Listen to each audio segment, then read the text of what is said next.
This is the 20th season of Bass Talk Live. BTL is presented by Bass Cat Boats, Strike King Lures, Aftco, Pro Guide Batteries, Spro, Gamakatsu, The Bass Tank, Denali Rods, Beatdown Outdoors, and Sunline. BTL coming at you. Good afternoon. You could be listening to it at any time of the day if you're on one of the iTunes platforms, but typically we go live 8:30 a.m. Monday through Thursday, and in this case on Friday too. We have a great guide day coming up with Jack York talking about guiding on Lake Fork, so look out for that on Friday. But today we have a long-standing guest, and this has been a long time coming. So I was at just outside the lock in Florida, which would have been the first open of the year, and a Bridgeford boat pulls up and parks next to me. You know, you got time to BS and work on your tackle and wonder why you tied that on the night before when you're not even going to throw it, and everyone's getting. And it was Jim Moynagh, and Jim Moynagh, if you follow professional bass fishing, he has been around for a long time, a veteran with multiple wins, over $1.5 million in earnings, a staple on the FLW tour. I want to say since its inception. We'll get him on to talk about that, like 1996, 97, over a quarter century of high quality bass catching, and he's fishing the Bassmaster Opens this year. And he said, "Hey man, we started talking," and he said something about BTL, and I said, "Well, you know about BTL?" And he's like, "Yeah, I know about BTL." And I was like, "Dude, I want to get you on the show, man." And he said, "Yeah, I want to get on the show." So anyway, I've tried like 4 times over the last 4 months to get Jim Moynagh on the show. The dude is always fishing. Like, I know like 3 people who fish probably more than Jim Moynagh. Like, he's like, "Oh man, I'm practicing for this, I'm practicing for that." So we had it all lined up for this morning. I got all my notes to talk about Jim Moynagh because we're going to take a trip down memory lane and look into the future. And then there's a straight line wind that came through at like 7:41, knocked a tree down straight into the power line, and it took him 12 hours to fix it. So we got it fixed. We got Jim Moynagh. We got to be done with this show by 7 because there's an important playoff basketball game. But he's been kind of hanging out all day waiting for it. Cannot wait to get in a BTL with Jim Moynagh. There he is, Jim. Thanks for jumping on BTL. Yeah, well, thanks for the invite to be on the show. I do tune in every so often on your show, and to hear the intro music, and then like as I was hearing the intro music, I'm thinking like, wait a minute, I'm actually going to be like talking in this one instead of just watching. Yeah, and I'm looking forward to it. A lot of history, a lot of stories. You probably don't remember my first introduction to you, but I was interning for Mark Jeffries with the Bass Zone as a senior at the University of Oklahoma. And the first thing that he had me do was he sent me off on my own to cover the FLW tour in 2008. And he said, "Figure it out. I want daily reports. I want interviews with the top 10 anglers from every single event." And I went out, kind of worked with Chad Morgan Taylor a little bit. He had a deal with Jasper Engines and Transmissions at the time, which was also a sponsor. But the first time that I ever interviewed you would have been that April tournament that you nearly pulled off on Lake Norman. Oh my gosh. Yeah, that's shout out to the winner. I think that was the one where Sean Harkey won. Shout out to him. He shows up with my Facebook likes every so often. Hey, so but yeah. Sorry, I don't remember that, but I just remember the Lake Norman tournament. I have a hard time remembering who I met last week, let alone back in 2008. It is. So I led off on that. You started fishing this thing. You're an angler who kind of used a key win early in your career to kind of catapult yourself on the national level. Is that a fair assessment with what happened in the Forest Wood Open? Absolutely. And it wasn't just one key win. It was a multiple string of high level performances. Okay. Let me give you a little story here. So the year's 1995 and I'm in my 9th year of a full-time job working for a book publishing company, which we published several types of how-to books, including a series of books on hunting and fishing. The series of books was called the Hunting and Fishing Library, and I was involved in content development and just content creation and that. So, but my run there came to an end in August of 1995, and at that point, I had no plans. But I did have a plan that the following year, I was going to sign up for the Bass Master Invitationals. In fact, I already had signed up for them, and the Bassmaster Invitationals were basically the equivalent to the Bass Opens now, and they were a pro draw kind of a format. So anyways, so I had that turn. So they had 2 tournaments. They had a couple divisions, and they had 2 tournaments in the late fall. First one was Arkansas River in like October 95. Then the next one, or maybe the next 3 were in the spring. I don't know, but there was 4 of them. But anyways, also I had some tournaments lined up in Minnesota, including we had a really big tournament back then in the early to mid 90s. It was called the Don Shelby U.S. Invitational. Don Shelby was an anchorman for one of our major networks in the Minneapolis-St. Paul area, and he loved the bass fish. So he decided to host this tournament, and Irwin Jacobs, who was the founder of the FLW. Irwin Jacobs, he was behind this tournament, and it was kind of his feeling out testing ground, really, for what later became the FLW when he started that. So anyways, really, I won this Don Shelby U.S. Invitational that fall, and I also won like 3 other local tournaments here. Got second in another championship tournament here locally. So I got laid off like in August, and literally like 45 days later, I bankrolled another like $86,000 into my bank account, plus the severance package they gave me. So I had that. And then, so then I fished 96. Now that is when FLW started. I did not fish the first year on the FLW tour in 1996. Okay, so I did not fish that year. That was the second year. Yeah, so I started in 97, and what happened there was I saw, when they announced the schedule, it's probably in the fall 96, if they do it the way they do it now. And I saw they had Lake Minnetonka on the schedule, and I mean, I had been competing at a high level on that lake. So I'm like, I have to get in this tournament. So to best enhance my chances of doing so, I signed up for the whole tour. But after doing so, I was told that I was on the waiting list for every tournament, which sucked. But I'm like, okay, whatever. I better just try to, if they call me for any of these, I better get in on them, just to show a sort of an allegiance to what they're doing. Yeah. So the first one I actually got called to fish Lake Ross Barnett there in Jackson, Mississippi. So I went down there and actually finished like 11th or 12th in that tournament. So I had a good tournament there. And then they called me to fish Kentucky Lake, which was, I think, was May, and I couldn't do that. I could not do that one, unfortunately. But then it got to be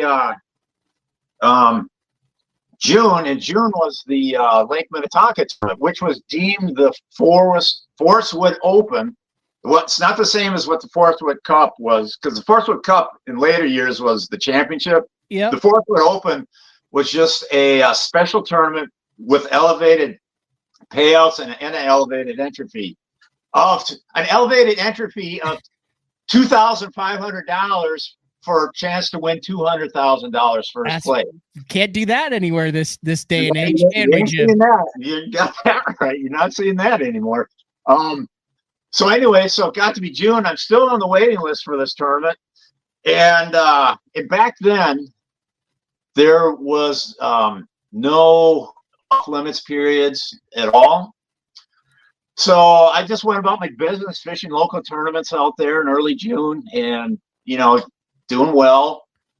And the tournament, I believe, was like, I don't know, the 23rd or 4th or 22nd, something like that. So literally it got to be 9 days. And by now I'm calling Charlie Evans, the director, the tournament director. Where am I on the list? Where am I on the list? Am I going to get in? Am I going to get in? 2 days. And he's, I'm giving him my enthusiasm about it. And I don't know. Well, Bud, we're just working our best here. We're just working our way down the line. You're first on our list to call. They had a big list of people on the waiting list. But anyways, so there was no off limits period.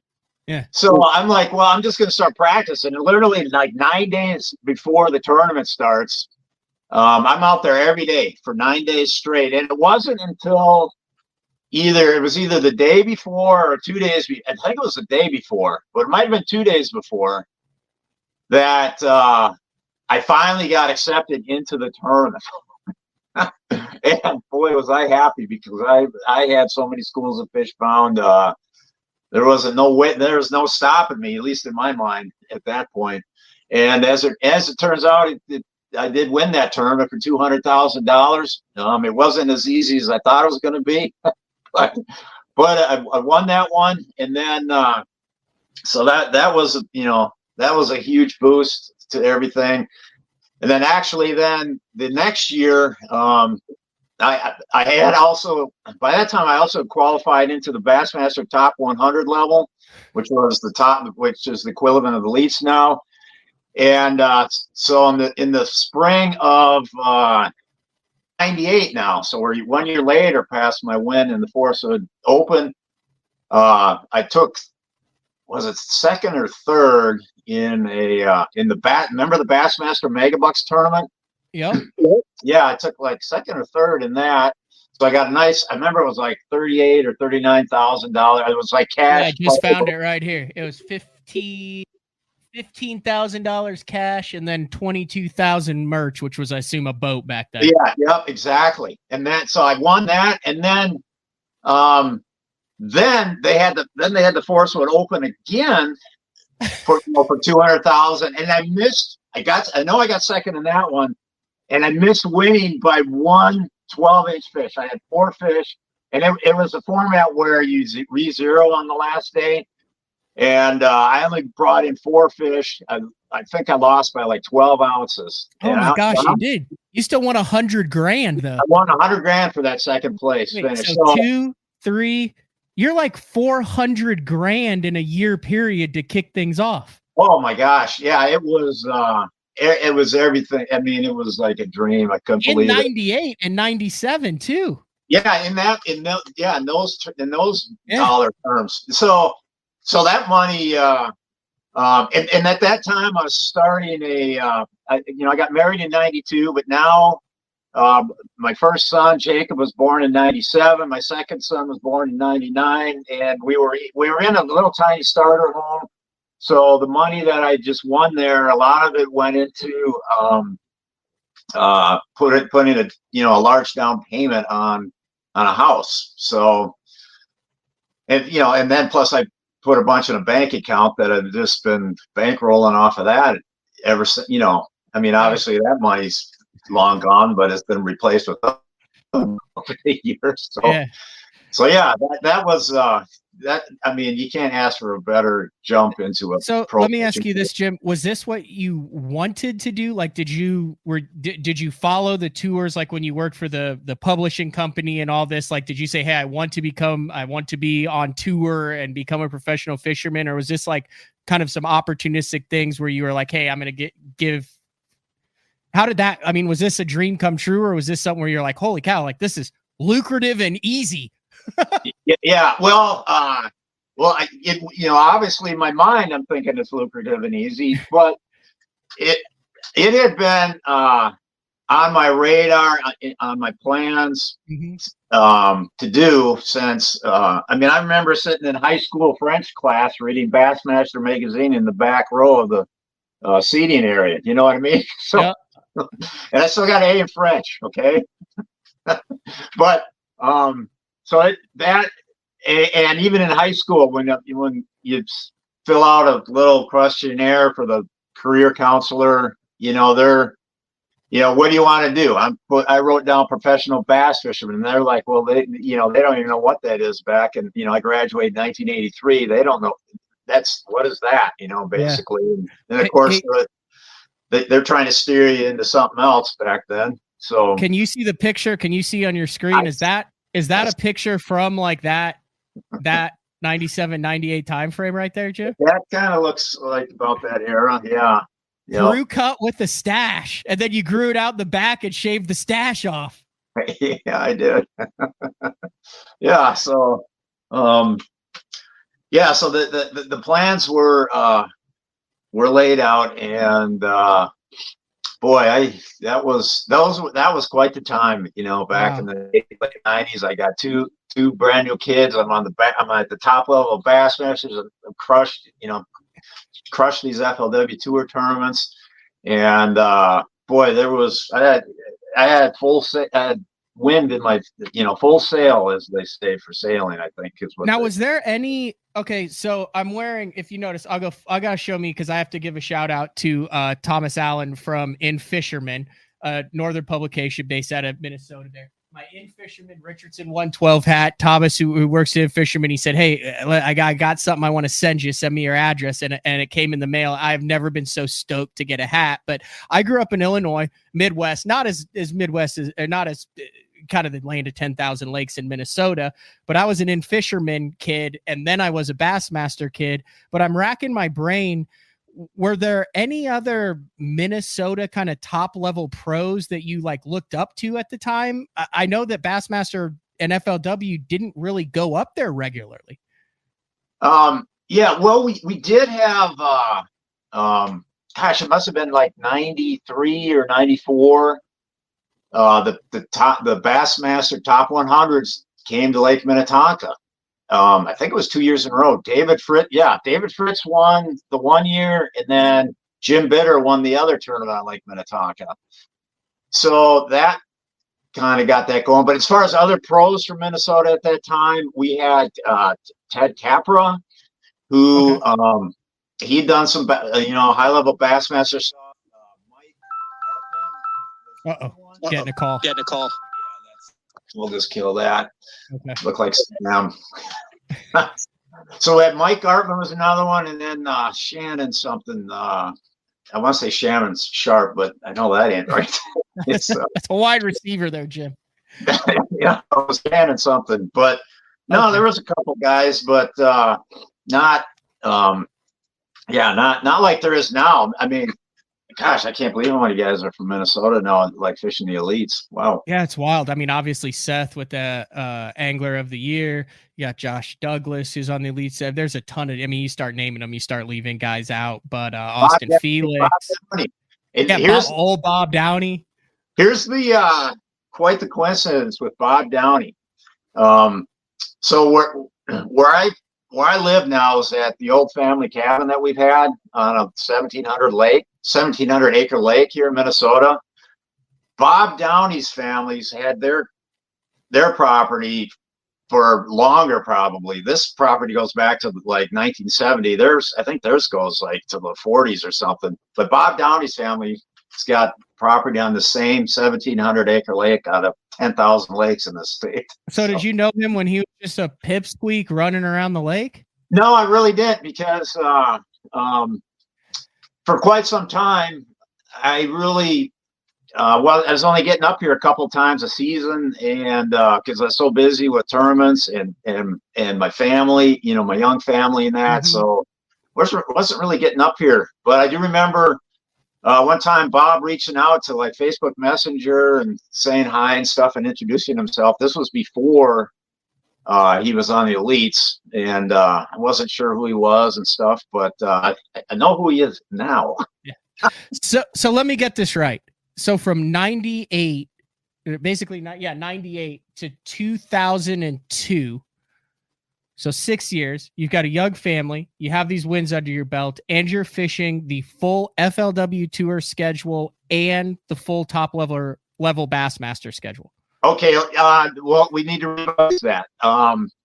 So I fished 2 years on the Bassmaster top 100s. Yep. And I it was too much. I had 2 boys in diapers, and I'm like, I can't do this. I'm missing out on too much of their young lives. Mm-hmm.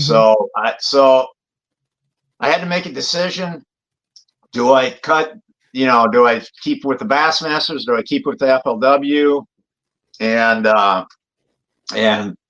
it wasn't an easy decision, but I decided to just stay with the FLW at that time, and had to just let go of the Bassmaster. But I mean, just having the time with my kids is irreplaceable. And even just fishing the FLW Tour, man, it was crushing at times to be gone.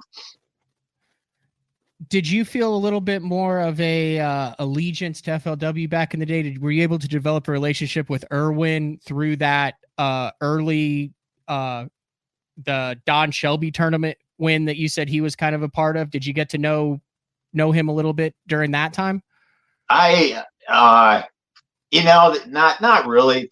We would, he'd say hi to me in passing, mm-hmm. When he'd show up at an FLW Tour tournament. And we might have a small conversation here and there if he was happened to be at an FLW Tour tournament. But certainly nothing into I didn't know anything about his personal life. He didn't know anything about my personal life, kind of a thing. So my extent was I was in an elevator with him one time at a Forest Wood Cup, and the doors were closing, and a hand with a very big ring on it stopped the door, and Irwin just stepped onto the elevator, and it was just me and Irwin, and we were riding it to the top. And I said, "Mr. Jacobs, I work in the media. It's an honor to be at your event." He asked my name, shook my hand, the whole 9 yards, and that was my Irwin Jacobs story there. Yeah. Irwin, I feel like I owe a lot to that guy. Mm-hmm. He obviously he didn't start the FLW Tour just for me, but just the fact that was in existence, and his passion, for trying to get that, going. And I was a big, early beneficiary of his efforts there, and eventually I got to be on one of the FLW sponsor teams. You like, dude, you're like the poster child for FL. That's where we're going next with this interview. Oh, there we go. Yeah, that was Jim Tutt calling from Texas. I got to talk to him. He's been on a team too. He was Rice Krispies. Yeah, he was on the Kellogg's. But yeah, I remember I started with Lowry Seasoning, and then they pulled out, and then it was with Tyson Foods, and then they pulled out, and then Jim wants to get a hold of you there. Sorry, Jim. Watch the show. Look. So as you do this, fortunately, one of the good things that MLF has kept is the photo galleries for back in the day. So we had a Lowry's Food photo. There's the Tyson Food photo. Yeah. You're still high and tight there, Jim. You haven't started growing the locks yet. Yeah, and then it was BP after that, the petroleum company. Yep. And these sponsored these sponsorships through FLW were perfect for me, just perfect, because all they required was for you to just show up and do their expos, right? So I'm already at the tournament site, and you just have to show up at the expo for 2 days, days 3 and 4. That's all you had to do.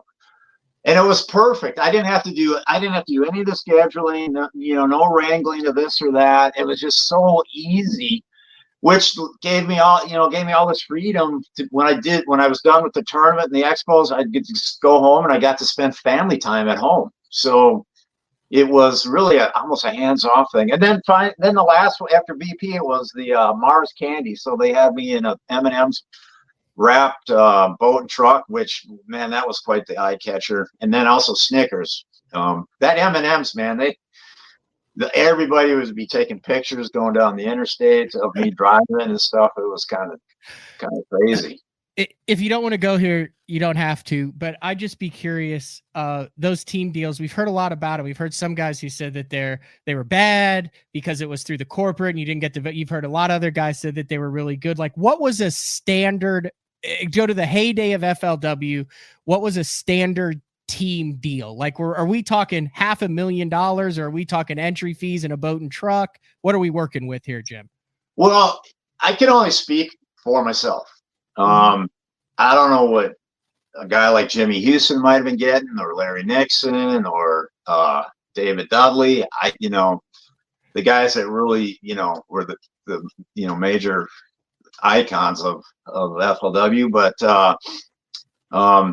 I mean, basically it was entry fees paid for, and then here, use this Chevrolet pickup truck for the year. So, dude, that's not a bad deal. That's an awesome deal. Plus, they paid insurance on it too. So, it was an awesome deal. Especially, I mean, it was awesome, because I wasn't I didn't want to be running around doing seminars all over the place. Yeah.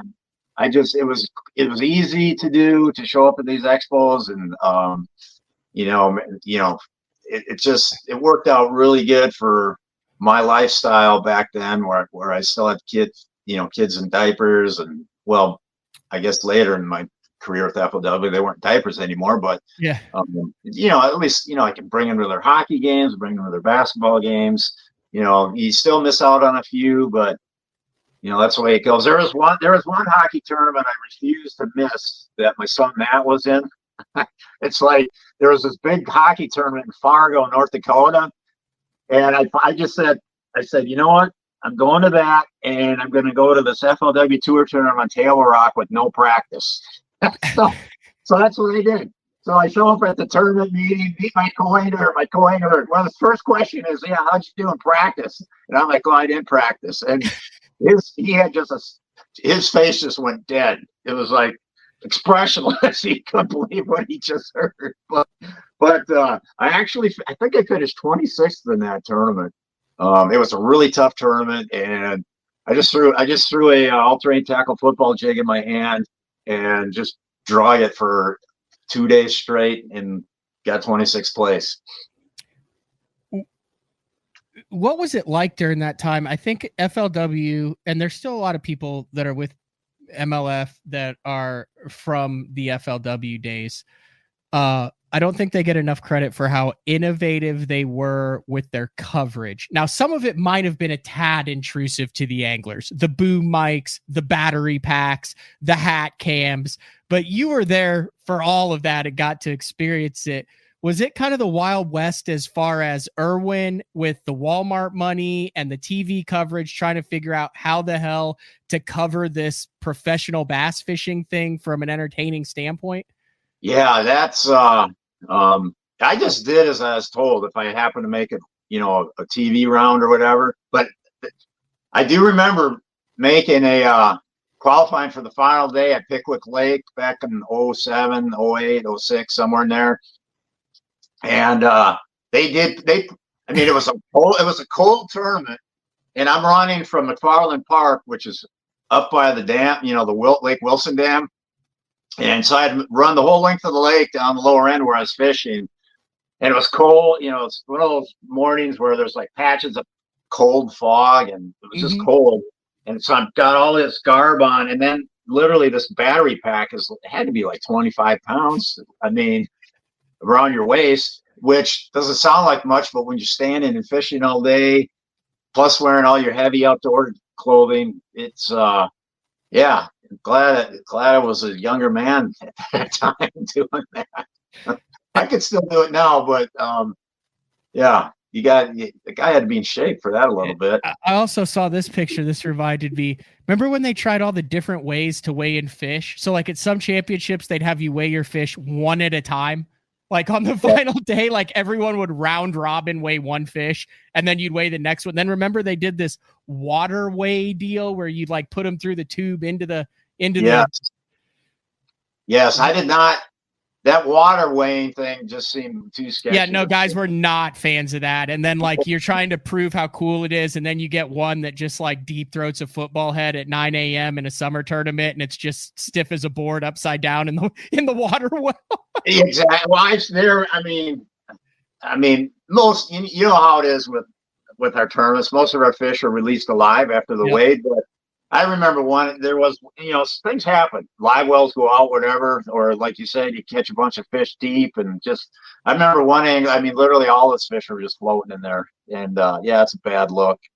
So yeah, I'm glad they got rid of that system for sure.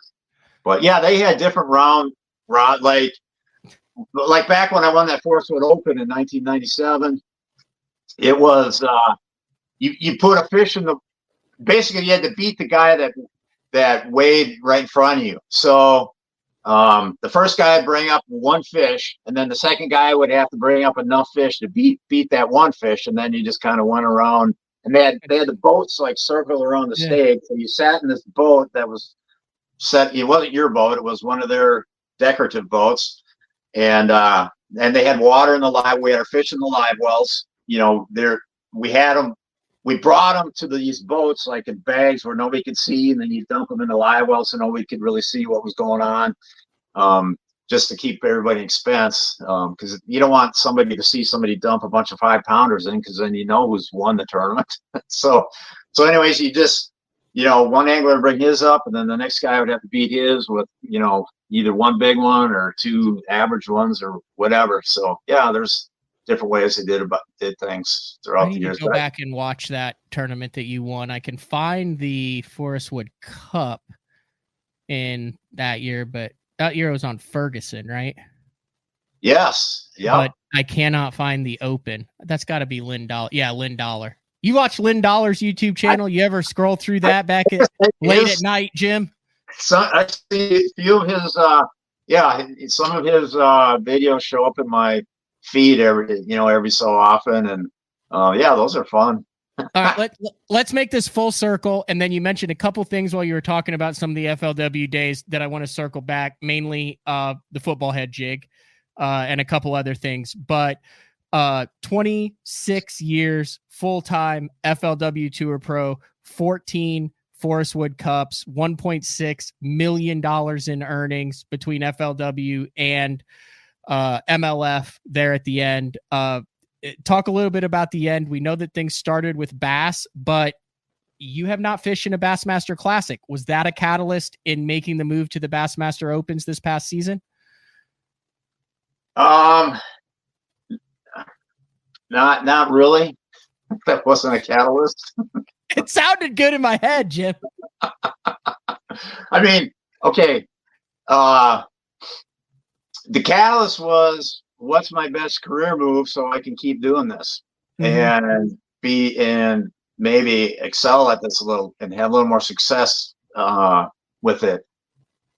So that was the catalyst. It just seems like Bassmaster was more aligned with how I like to see things run. Fair enough. And that's important to me.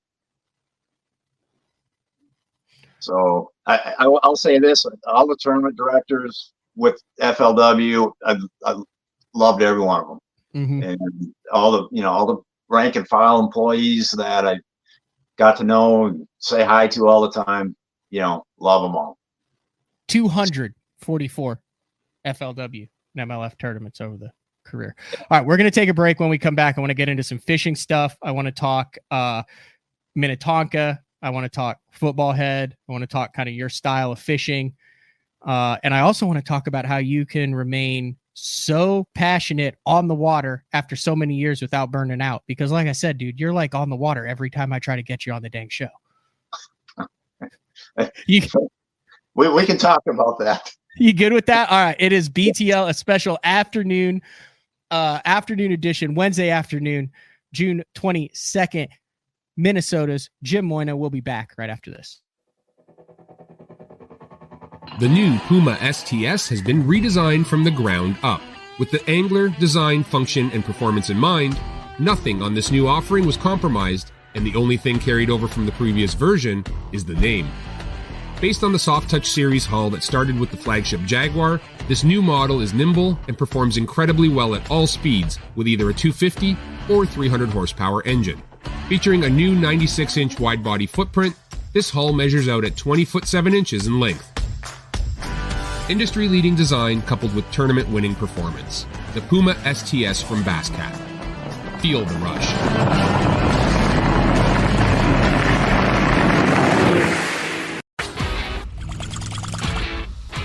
Fishing isn't just a hobby, it's an obsession. Whether it's blazing hot or bitterly cold, bright sunshine, raining, or even snowing. Someplace, somewhere, there's a fish that's ready to bite. And as the angler, you need baits that will catch the fish anywhere, anytime, no matter the conditions. From throwing top waters to cranking the depths, know the baits to throw. Choose Spro. Having confidence in your tackle while on the water is one of the main things to success, in my opinion. In the last couple of years with Denali, I've had just that. From anything from spinning rods, casting rods, tungsten products, even now to casting and spinning reels, I have the confidence to go out there and get the job done and know that all my equipment is going to handle it and do it just the way I want it. The thing about Denali is you've got great quality products at a great price point, so make sure you check them out. It's definitely a lot colder today. Man, I really need to make this cut. I need to make up points quick. Positive mental attitude. I hope they stay where I found them. Are they even pulling water? Too far. I hope nobody else. Man, it's too windy. The water's too high. Avco, keeping you comfortable on the outside, no matter how you're feeling on the inside. All right, welcome back, BTL, on a Wednesday afternoon. We finally got Jim Moynagh off the water. The tree is no longer on the power line, and we got your video working. So we're 3 for 3, and we've made it 38 minutes. So this is successful regardless of what happens in the last half hour, Jim. So I was told by a number of people over the last 2 months when I was like, man, I've been trying to get Jim Moynagh on the show, and I think it would be an awesome show. And all of them said, dude, that guy's the football. And I just saw it right here in the comment, right here. He said it in the comments. Yep, Jim G. Lopez. Jim is the football king. Everyone said, dude, he is the football jig guy. You got to talk to him about throwing a football head on Minnetonka. You got to talk to him about the football head. He basically invented throwing the football head. Is that true? Did you invent the football head, Jim? No, I did not invent the football head. Obviously I wish I did, but that's actually rooted in California or out west. So early in the show, I was talking about this book publishing company I work for, and they did outdoor books on hunting and fishing. So I was working on a bass fishing book, doing some research to get content. And I actually met and interviewed some Western anglers, 2 of which both showed me this football head. One his name was Ted Miller, and he was out of the Phoenix, Arizona area. Okay. And the other angler's name was Randy Best out of Southern California. I've heard of Randy Best, I believe. Yeah. So these guys are the ones that put me onto it, but it was just that, no other part of the country had even heard of it. So I just fell in love with it right away. And I just thought it was the neatest thing, because I immediately realized how it crawled across the bottom so different than than a jig that was more have a bullet head or had an Archie style head. It just crawled across the bottom completely different, and you could feel it so much better. So I fell in love with it, and it took me a little while to so I brought it up here to Minnesota, and it took me a little while to identify the windows of opportunity with it. But when I did, I had populations of fish to myself. I mean, and they were the biggest they're the biggest fish in the lakes I was fishing. So I went on kind of a tear, winning, or either winning or placing really high in a lot of local tournaments on Lake Minnetonka and stuff. So, yeah, it was definitely, and that goes to, and that's really just one little nugget in the overall theme of if they can somehow get on the front end of a new fishing technique or new technology, if you get on the front end wave of that, you're going to have a couple good years, really good years. But that's the challenge, especially in today's age where you can't be alone on the front end of something for very long with all the cameras around. So, examples are like the Senko. Yeah. I was on the front end of that one, luckily, and I'll never forget. Probably the first mention of the Senko in any Bassmaster tournament report was probably me in that 1998 Bassmaster Mega Bucks tournament where I had a high finish that we talked about earlier in the show. That I used that Senko to it was either second or third. I think it might be third. Yeah. 64 pounds, 8 ounces. Yeah. So, and in the interview, in the write-up in Bass Time, the Bass Times, the paper copy that went out. I still read that every month.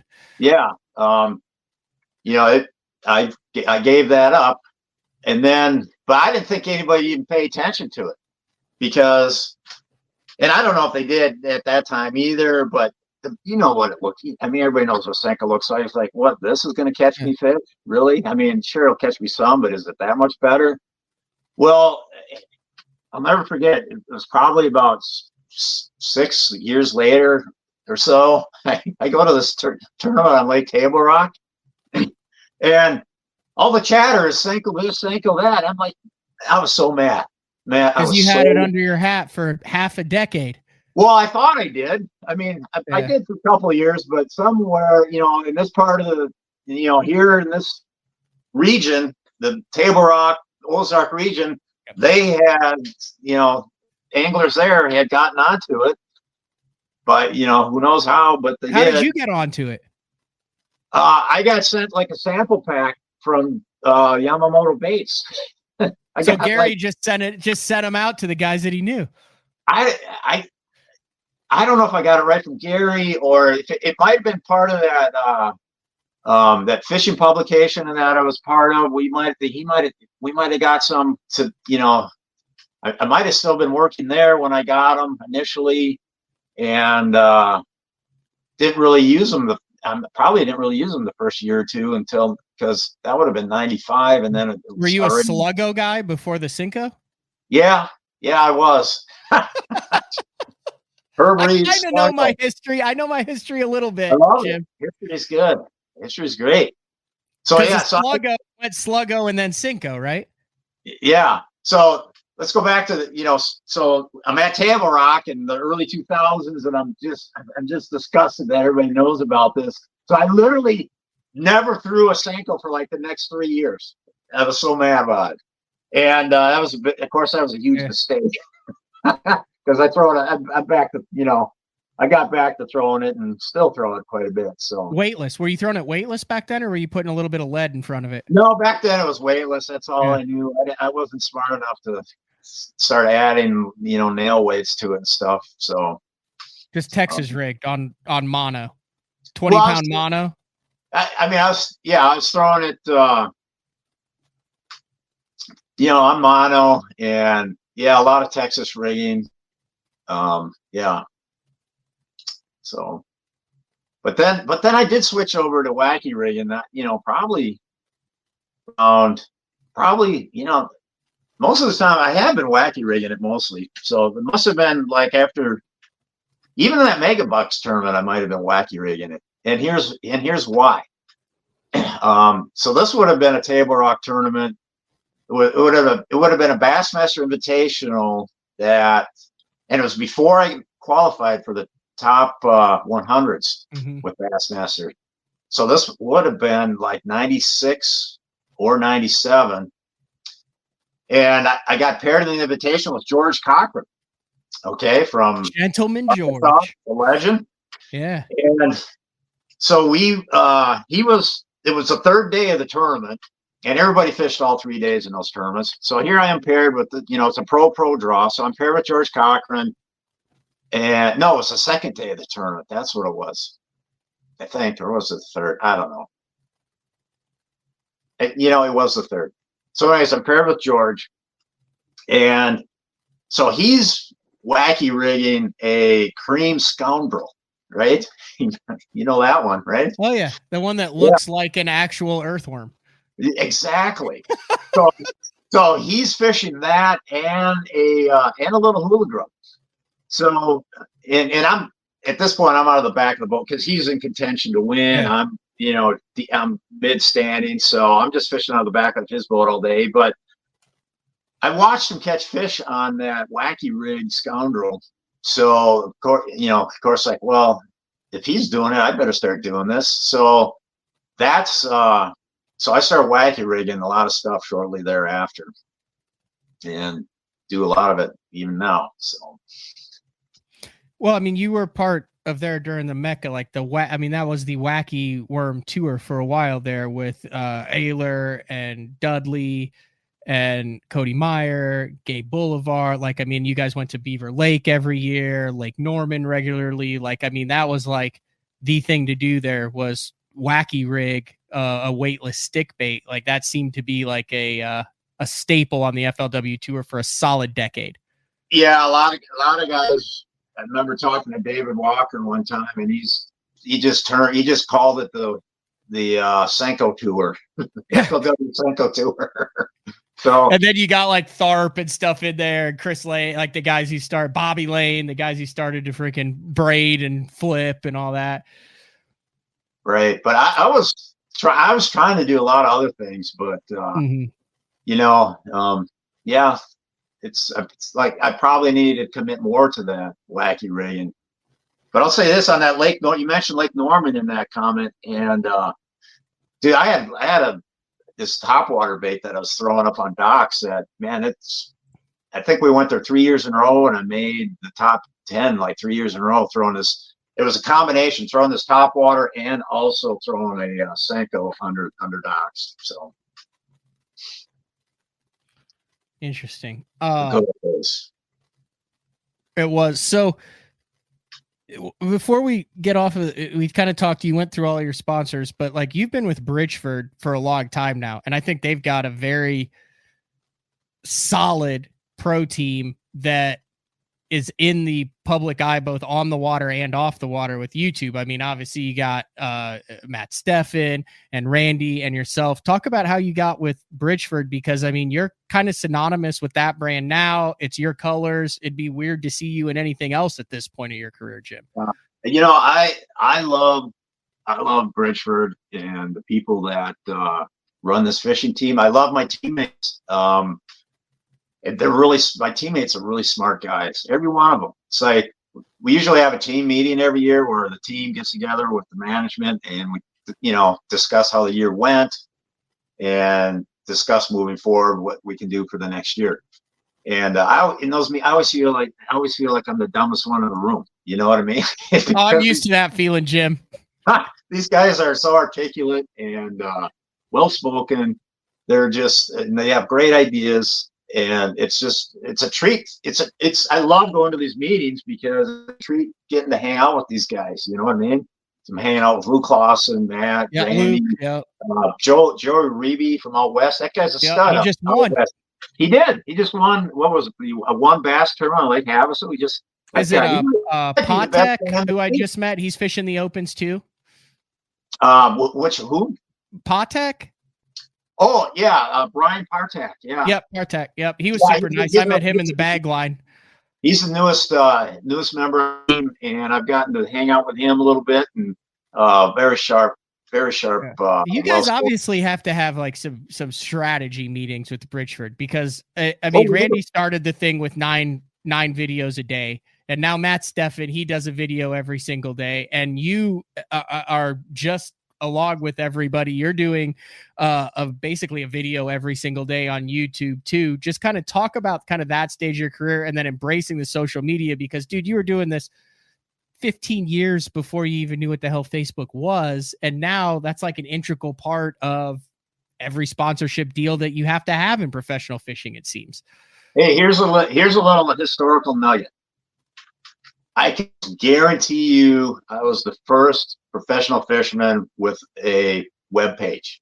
I don't have it anymore, but I remember this was during the 1997 Forestwood Open, during the coverage. I remember Jerry McGinnis talking about it and saying, he's like, can you imagine that? Here's a professional fisherman with a web page. Can you believe that? that was I'm paraphrasing. Was that on air? Was that on air?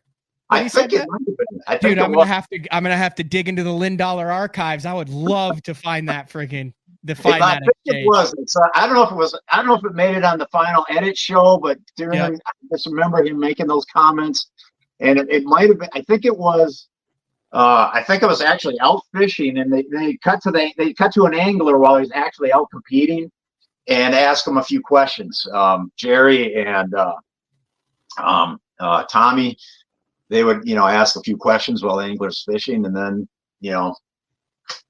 But I remember him saying that was one of the topics was on one of these cutaways was my web page. So, but I don't have the web page anymore. Don't look for it. Probably not ever going to have it. Someone's saying, "Oh, Clay's on every show. Clay is a very educated fan of professional bass fishing." He said you've got a badass eBay page. A badass what page? eBay. I do. No, that's Jim's eBay is cool. Oh my gosh! No, do you not have an eBay page? I do not have.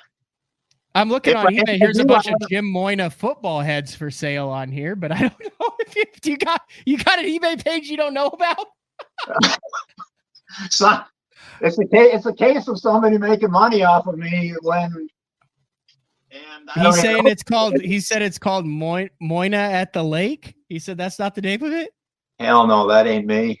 Hold on, I gotta look this up, Jim. Now I'm interested. Oh my god. Okay, here it is. Yeah. Now he's doing the crying face emoji. I'm looking it up. I'm not finding it on here.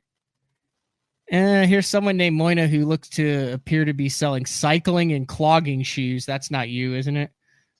You're not selling yeah, I'm doing the clogging shoes. That's my hidden little secret.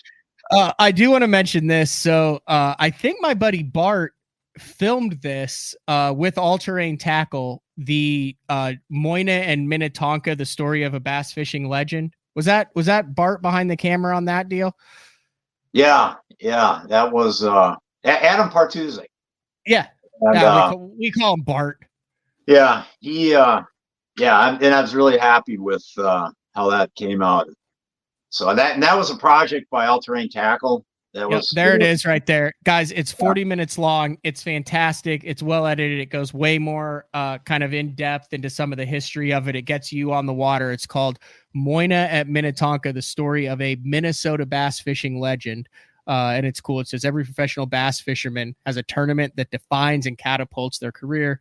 For Jim, it was the 97 Forest Wood Cup Open, which we've kind of figured out was a combination of a number of tournaments. That one, $200K definitely. Yeah, that was the anchor. That was the anchor one right there. But guys, like when you sit back and watch, it's only got 5.2 thousand views. Like when you sit back and watch, that's when you want to queue up, put it on the big screen on the smart TV and watch that 40-minute production. It's really cool and kind of goes a lot into your history and up north, football jig, the whole 9 yards.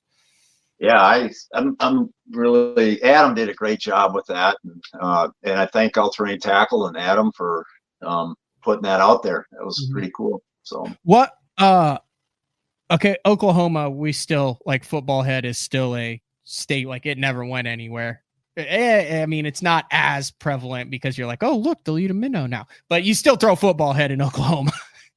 What What do you think it is about a football head that makes it so productive coast to coast?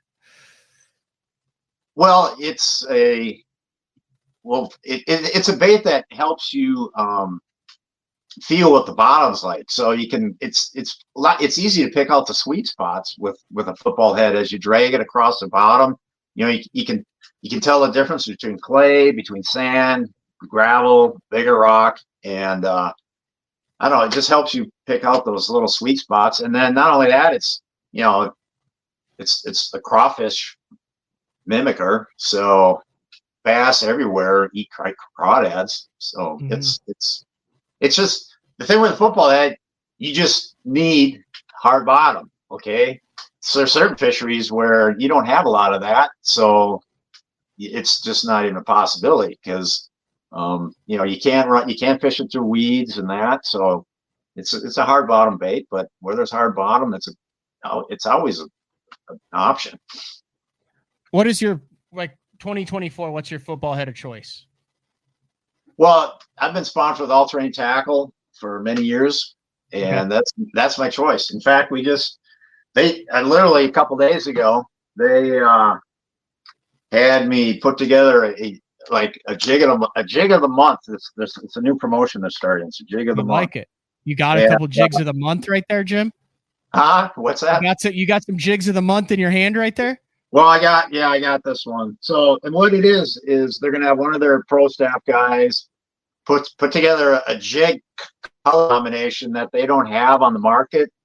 So I was literally there 2 days ago putting together a combination. So, so it's only going to be one. It's available on only one weight in just this color combination.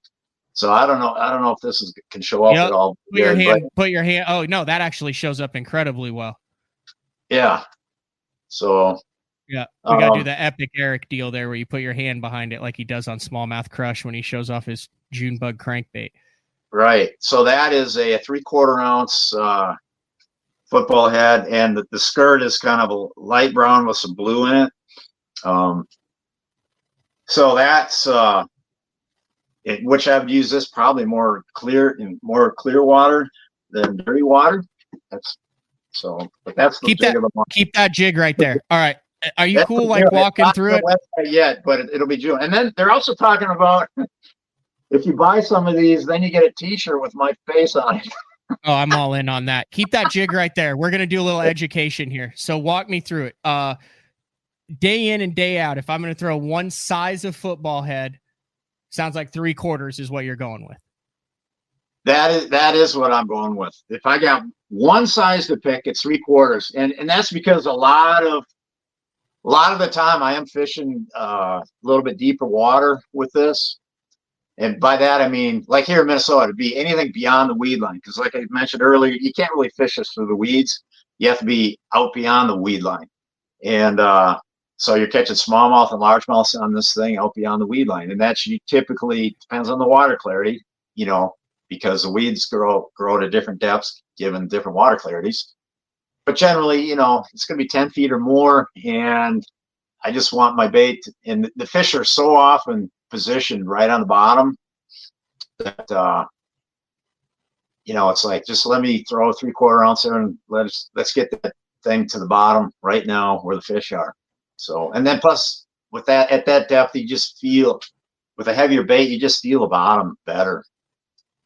Horizontal versus vertical line tie. I'm going through all these. I'm going to go through all these features because I just want to know because Oh, this is a horizontal tie. Okay, talk about why. There's not a big difference, but I think it just is a better balance as a lure. I think with this way, and I just like, because you do crawl it over stumps at times. You do have to finesse it through a brush pile sometimes, and I think it helps with that a little bit too. Yeah, there you go. So that's like what, a 60-degree horizontal line tie. Yeah, that's what it looks like. Weed guard. When you're fishing this thing, I've heard both trim it. I've also heard keep the thing long because you want less resistance, and the longer it is, the easier it collapses? What are you trimming? Are you cutting? You want stiff bristles, soft bristles? It's kind of situational. Okay. So I generally, like, this one doesn't need any trimming, and this is just stock. I mean, the end of the bristles, go just past the point of the hook. So it really doesn't need trimming, but sometimes you might want to thin it out a little bit if you are really not fishing it through a lot of stumps or a lot of brush. You're just fishing it through rock and that, then you can just thin it out. We do that a lot in Oklahoma. We're just dragging it across rock on points, transition areas, next to brush, stuff like that. Yeah. And then are you a freak when it comes to, it's got to be a certain type of rubber with density or else they won't eat it? Like, you got the rookie out there from Maine, Tyler Williams. He's got to have the round rubber on his jig.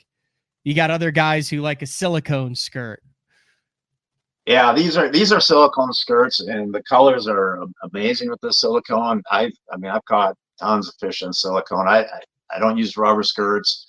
I've gotten I use a lot of the stock colors from All Terrain Tackle, but I do also have a stash of fine cut silicone that you really can't find it anywhere. So I use that at times too. That's pretty. It gives you more of a finessey look. I kind of like it. Clearwater? Well, not kind of. I really like it. Clearwater? Well, I'll use it in Clearwater, but I've used it in intermediate, like Tennessee River lakes, watercolor like that. That's kind of intermediate. So, but for like muddy water, I'm not going finesse at all, really. And then small finesse hook, gaff hook. What are we talking diameter wise for just your standard football head that you think puts the most fish in the boat? Well, this would be more of a finer hook, but it's still got enough, still stiff enough that it's not going to flex so much. So you don't really have to jack the fish so hard on the hook set. Sweep set? Just a firm sweep set is good. We do have All Terrain Tackle makes just a bulk, just straight up football heads with a heavier hook in it. And that one, you do want to put a little more force on it.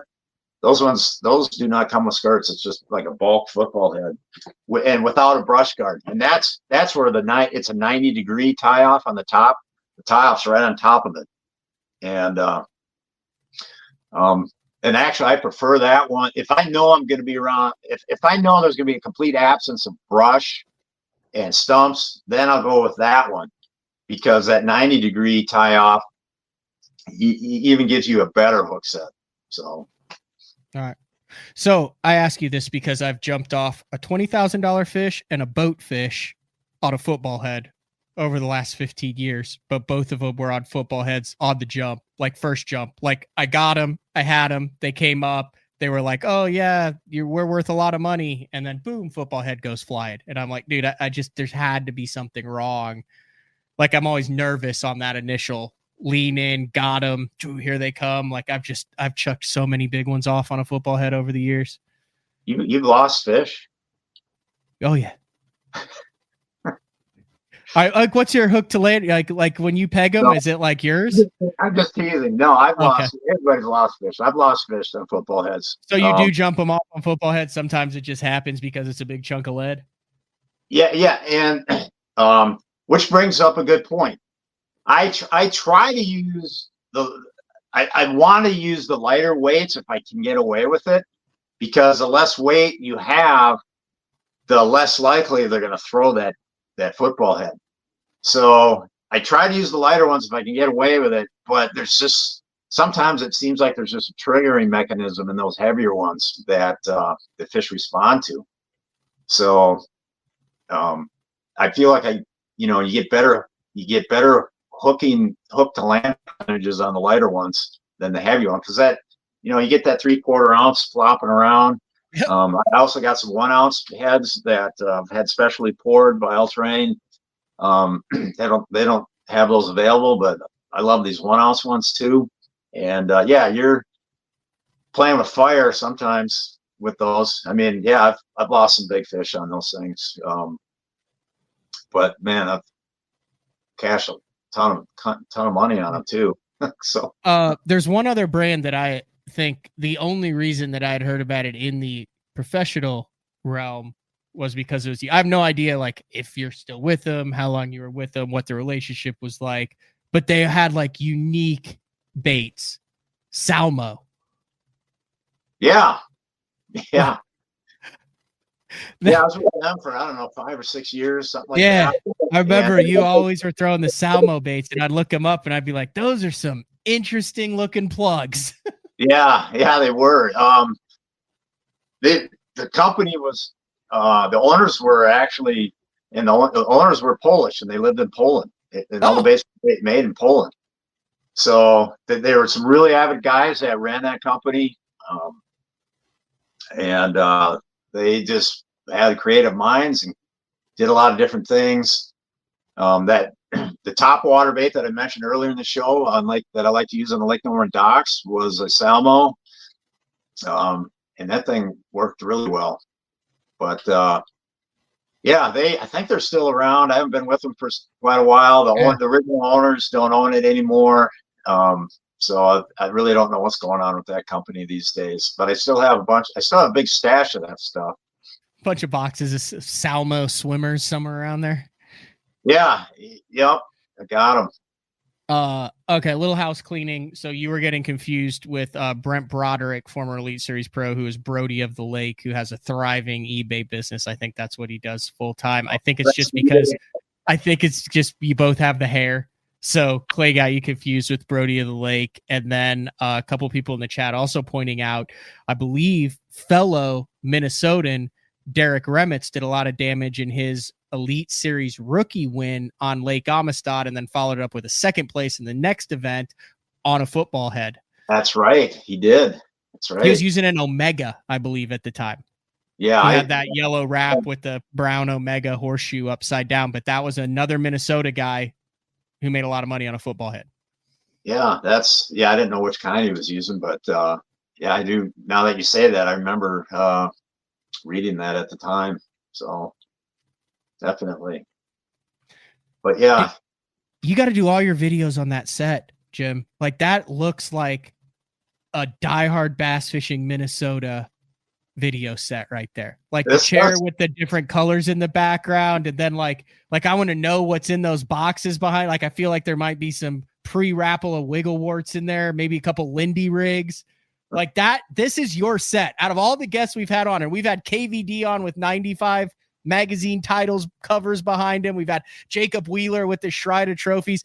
This is my favorite background out of everyone that I've had on BTL. I'm not kidding. Yeah, I've had some good comments. See, on my YouTube channel, I have shot some stuff down here, but not much recently. But a couple years ago, I was basically when COVID hit, I moved here to take care of my dad during COVID, who was failing. His health was failing. So I'd go down here to shoot my videos while he'd be upstairs watching football or whatever. And so I've kind of gotten away from shooting stuff down here, but for some reason I thought maybe I'll shoot this down here this time. So this needs to be your new thing. Like Stefan has the whole wall of tackle behind him and stuff, and Randy's always like in a traffic emergency driving down the highway in his videos. Like this needs to be your thing. Yeah, it's kind of a trashy mess back there. No, it looks good though because you can't see it. It looks super organized, honestly, but it's a good look, Jim. Everything is boxed up. I mean, some of those boxes aren't labeled, so I can't remember what's in all of them. But yeah, so I know you got a pregame for the T-Wolves game that's coming up later tonight, right? Well, yeah, I was thinking of driving to town to pick up a game at the That'd be fun. Local watering hole. So nothing like watching a game, pulling up on a seat and watching a game at the bar and not knowing the guys on either side, and then you end up kind of chatting with them. That's always a good I like that. That's always good. Although the last time I did this, I was in the middle of a big argument. I had my cousin on this side and the stranger on this side, and they were arguing because my cousin's a woman, and she was trying to explain this ruling on this penalty and this ruling, which she was 100% right about, but this guy couldn't accept it because she was a woman, and he could not accept that she knew more about it than what he did. So I'll never forget that one. And I was just sitting right between that. And I was at a Chili's.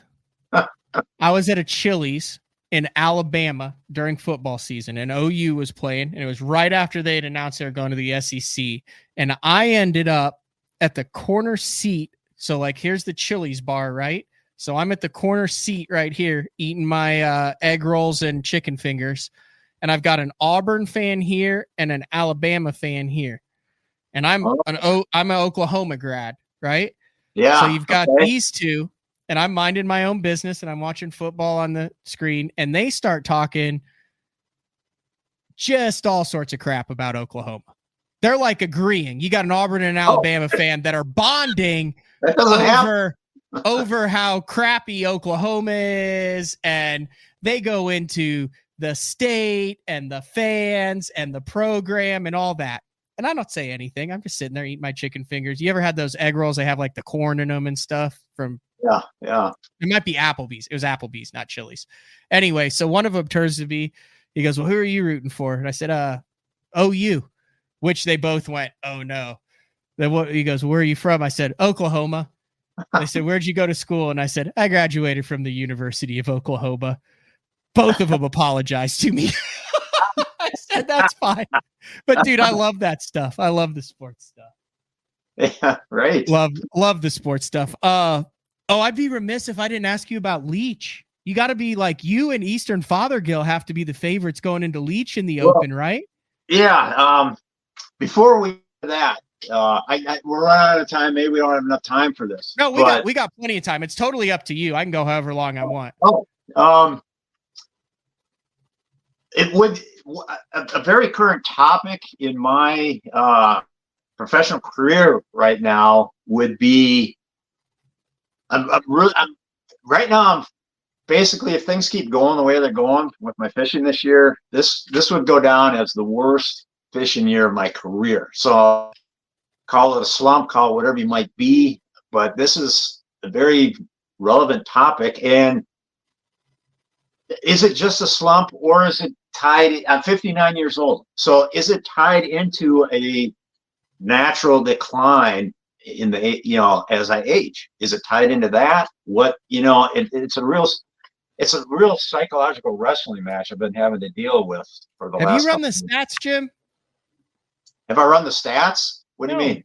You're not statistically having the worst year. You are 39th in the Angler of the Year points midway through the Bassmaster Open EQ season. There's 155 that are fishing all of them. You are in the top 75 percentile. Okay. What you're not seeing are the Toyota Series tournaments that I've done. Okay. And the most recent, the most recent Bassmaster, I was 18th in the points after the first three. Now, after the most recent one, I went from 18th to 39th on the back of like 140th third place finish. And then to bookend that, like multiple times, are these Toyota tournaments. Like I fished Lake Eufaula there in Oklahoma last week. I had a bad tournament there. Finished. Okay. You can't be hard on yourself there. That was miserable. The lake came up. There were 3 tornadoes that hit the lake. Then it came up. Then it dropped. Then it came up again. Then it dropped again. 3/4 of the lake was incredibly muddy. I don't care. It's I mean, people call it. There's guys that caught them, and I was in the lower half of the standings there. Go back to Smith Lake a few weeks ago. It was the lower half of the standings there. Go back to Toledo Bend, the lower half.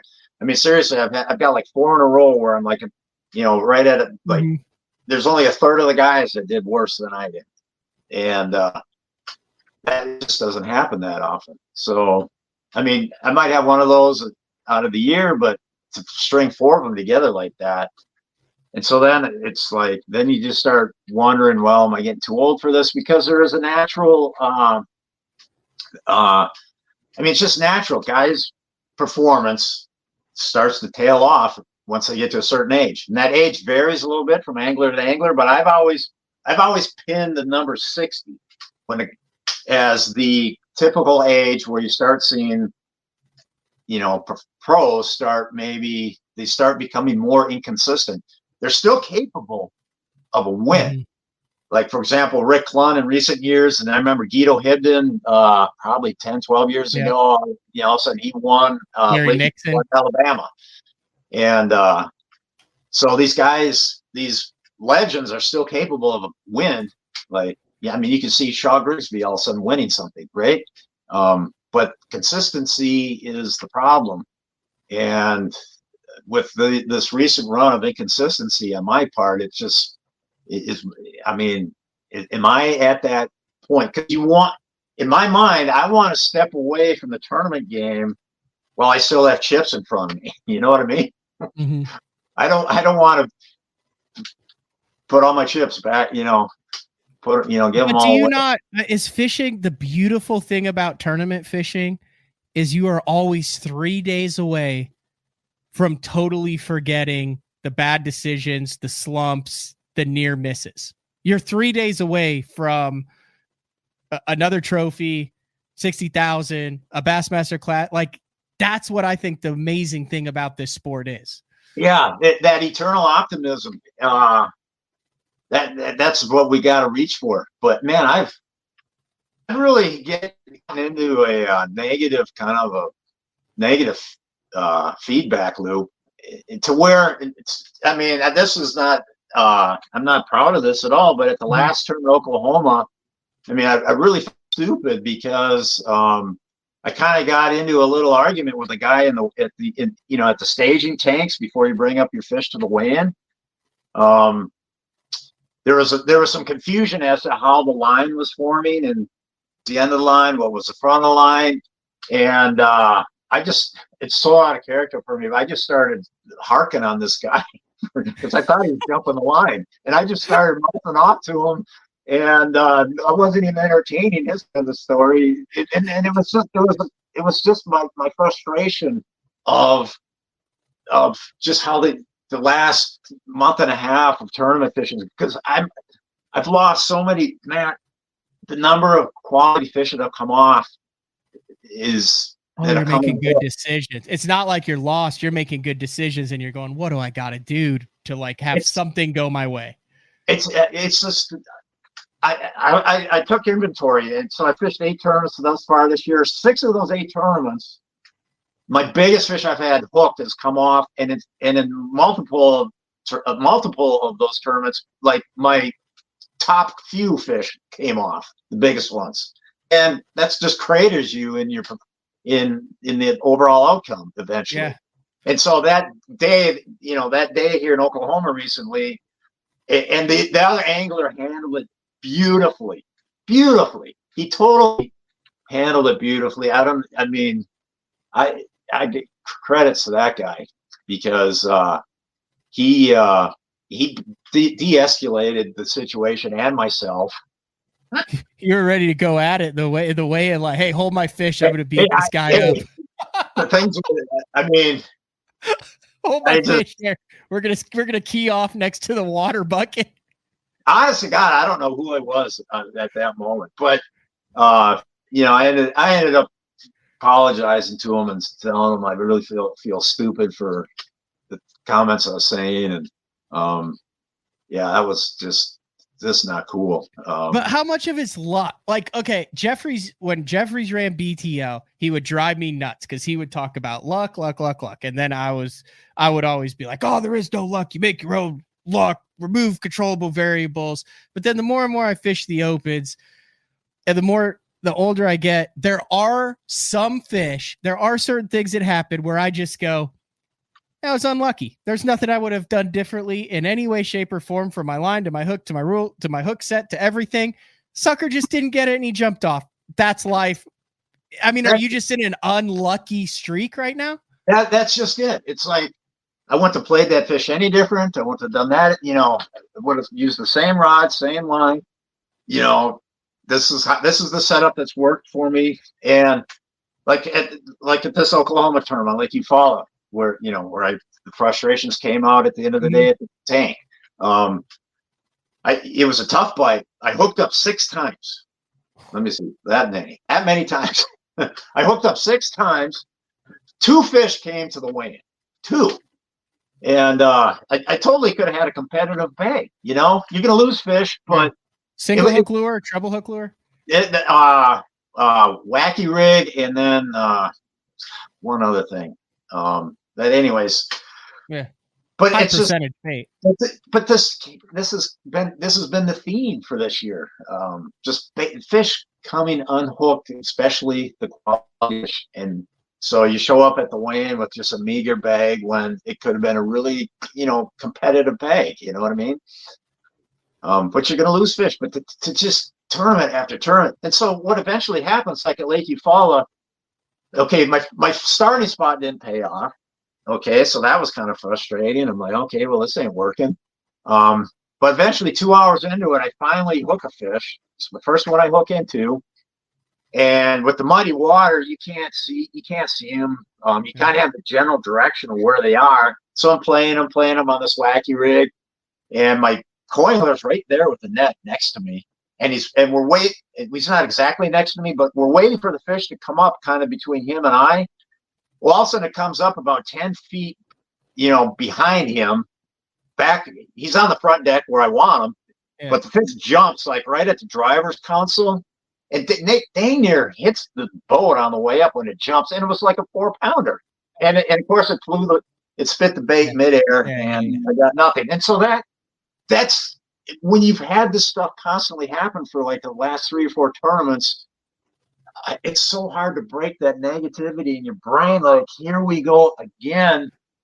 And in a normal situation, I would be, not happy about it, but but it really it's just like, oh my God, here we go again, kind of a thing. And then it just, but wouldn't you rather dump key fish every tournament than not even be around key fish and finish the same places and be like, well, damn, I never had a clue. Like, that's where I would start to question. That's where I have been the last couple tournaments where I've been questioning myself, where it hurts more to lose the fish that would have made the difference, but it makes you question your ability and your process more when you never even get those opportunities. Well, there's, I'd say I'm with you on that. Definitely. So yeah, I'd rather have them hooked. But it's just, this year's been just unreal. But I gotta find. I don't know how to flip the switch on this negativity. It's like I gotta find this switch and flip it. It's because I'm only halfway through the year, which that in itself is a positive. Okay. I've only cashed 1 check this year out of 8, which is ridiculous. But I still have like 9 tournaments left. So some of them will be up here in Minnesota, some local tournaments, but then also some more Bass Opens. So there's optimism in the fact, like we were talking about before, hey, everybody's tied going into this next tournament. It's a fresh start. Let's get after it. Let me ask you this, because I struggle with this. When I'm in one of those fish losing, I went through it in 2021. I found myself going, dear God, please don't be a big one. And that's when I knew I was so screwed, because the first thing I would think when I hooked a big one was, I don't want to lose this. If I lose this, this is going to freaking wreck me. And I don't want this seared into my memory. And then I would inevitably lose it. I did it like 4 tournaments in a row. And I don't even know what the difference was. But then you go through a deal where you set the hook and you're like, oh, that one's screwed up. And you don't care if it's a 12-pounder jumping out there. The sucker's coming in the boat, and it doesn't even cross your mind that it might come off. Yeah. Yeah. I mean, do you go through that? Do you think that where like you've been doing this a long time. Do you have seasons where as soon as you set the hook, it's mine, and other seasons where you're like, oh, don't come off.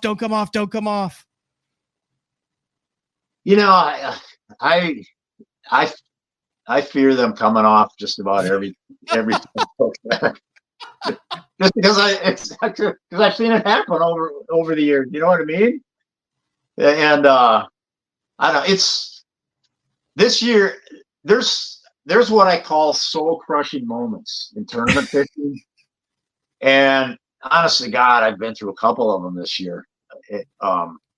Even in the Sandy Cooper tournament where I finished 33rd, I got my soul absolutely crushed on day one of that tournament because of the big fish, a couple big ones that came off that day. I still weighed like 21 pounds or whatever, but it could have been like an upper 20 bag, and it just those fish got away.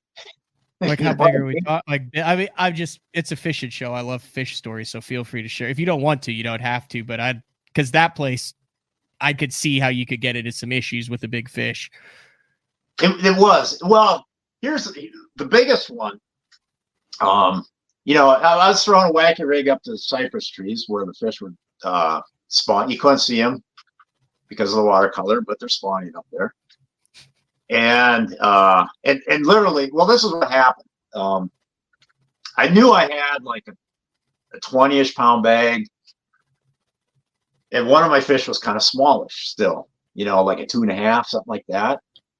So I literally got like 20 minutes left, and I'm coming around this little cypress knoll, and I hook one, fight it halfway to the boat. I see what it is. It's like a 4.5. It's going to help me out. It's going to give me a couple pounds. That one comes off. 5 minutes later, I hook one by size on a different cypress tree. That one comes off. So now I'm just like, now I have like 15 minutes of fishing time left or whatever. So then I cast to this other cypress tree, and fish bites it. I pull back, and the rod starts bending and pulling tight, and all of a sudden it just rips line like this straight towards the and it's pulling like straight towards the cypress tree. And I'm like, oh my God, I'm like, what's going on here? Then all of a sudden there's like a pop sound, a big popping sound, and my line goes limp. And I just start reeling like this. My line's not broken. What happened? What that popping, snapping was it popped off of like an underwater cypress knee. Mm-hmm. And I caught it, and I just reeled really fast, and I caught up the fish. Literally, it was like 20 feet away at least from where I set the hook on, and I tightened the line down on him, and it was a Sandy Cooper monster. And I fought him for about 3 seconds, and he was just tearing the shit out of the water. And I'm like, I'm in my mind, I'm like, I'm not gonna let this thing get down in these freaking roots and get away. Well, then the hook just pulls out. So it's like, and that was, 3 fish that would have helped me, especially that one in the last 20 minutes of fishing time, and it crushed my soul that day. And luckily, I recovered the next day. And but there's been other moments like that this year. Yeah, that's a rough one, Jim. And in my career, there's been soul crushing. There was once really early in my career. This was a soul crushing moment that freaking killed it. It basically killed me for like 2 years. It like that the last thing, and that's just bad on my part. But it was the 1998 FLW championship. It was like 98 or 99 on the Mississippi River out of the Quad Cities, which Quad Cities is on the border of Illinois. I lived there for a year. I played junior hockey in Quad Cities in 2004. Did you get in any fights, I hope? I fought one time in Dubuque, and then I got a pass for curfew so I could walleye fish on the river at night. Anyway, continue with your story. Okay. Did you win the fight, Matt? It was more of a wrestling match. Oh, okay. I was not a fighter. I was a center. I was a skill guy. You're the skill guy. I had soft hands. You had to protect. You were the ones that were trying to protect. Yeah, there was a guy on the team on my line named Gunpowder, because he was just explode at any moment. I mean, if you're a hockey guy, you seem like hockey. Yeah. So anyway, continue. Quad Cities. All right. Yeah. So that was the FLW championship. It was like $250,000 first place, no entry fee. So, and let me just set the stage on this. Back then, we didn't have no information rules. We had unlimited pre-fishing. So anyways, after day one, I was like in 8th place. And then it was a situation where in day 2, your day 1 and 2 weights combine, and then you re-zero for day 3, and then re-zero for day 4. Yep. So anyways, I was like in 8th place, and you had to be in the top 10 to make it to day 3. So everybody fishes day 2. So I was like in 8th with it was a super tough bite, and I had like 2 fish, and I was in 8th place. So anyways, it's day 2 now, and I'm kind of going back to the same areas where I caught those 2 fish, and I'm not having much progress. I might have caught 1 maybe or something. And then I'm like, all right, let's go. I literally have like 20 minutes of fishing time left. I'm like, let's go try this one place where I found some fish that I hadn't been to yet. And when I got there, man, it was like fish were just biting left and right, but they're all coming off. They're hitting a buzz, jumping over buzzbait, coming off on the buzzbait. Then I pick up a fluke and they hit that. I reel them a little bit. They come off. I literally had like 4 or 5 bites in this area, which was more than enough, which was good. Mm-hmm. So anyways, that happened. So then I got to lock through. And on the way back, I'm like, so in this next pool down, I'm like, okay, I got enough time to swing into this one place where I caught 2 fish off this little tiny stub sticking in the water. So I run the shallow sandbar, get back there, and I literally only have time for a couple of casts. And so I drop the trolling motor, and I'm getting closer and closer, and I'm like, all right, I'm close enough. And I make this long cast with this crankbait. And the stub's like this big around, and the crankbait just lands right on the stub and pins itself right on the stub. And of course, I'm shaking it, this and that. It ain't coming off of there, and I'm like, whatever. So I hit the trolling motor, and I'm going to unsnag it, and I turn to my coin log. Yeah, just throw it by that stub before I get up there. He throws up there, catches a nice keeper. That one would have. And as it turns out, had I had that one keeper, I could have survived. I could have survived the first 2 rounds and made it to day 3 with just that one extra keeper, because I think I already had 1 in my boat. So I would have made it. And then so I didn't. But as it turns out, the coiner that I was with that day, he qualified for the day 3 round, and he got paired with George Cochran for day 3. And the coiner asked me, hey, can I tell George about that spot where where you lost all those? And I'm like, yeah, fine, do it, which was legal at that time. Yeah. And so then George goes out and I think he had the biggest bag on day 3. All the fish that you lost. Yes. And then I think he had Davey Height won the term, because you re-zero on day 4. Davey Height won the tournament, throwing a frog, and but I think George got second, is what happened. So, but yeah, that was a soul crusher for me when I found out. I mean, when I lost those fish that day and didn't make that last round, and then when I saw George catch all those fish, and he caught them right there, because I had to dig into that. Ask a few questions after that happened. I say George went in there and cleaned him up with the wacky cream worm. Yeah, right. So, that's the rough one. That made me second guess everything for like the next 2 years of my early in my career. Wow. And you think a lot alike. So I got a video queued up. So it's amazing how one cast can change so much, and I'm going to show the cast that has changed the most in the history of professional bass fishing. Can you guess which cast it is? Which, like, it's one, it's just saying it's one angler, one cast that has changed the you do all this stuff and we spend thousands of hours on doing all this, and then it comes down to something that's so minute that makes such big differences. I got the video queued up. It's a cast. This is the cast that changed the course of professional bass fishing. The cast wow, that's a really important cast. I'll give you a hint. It's a flip. It's a flip.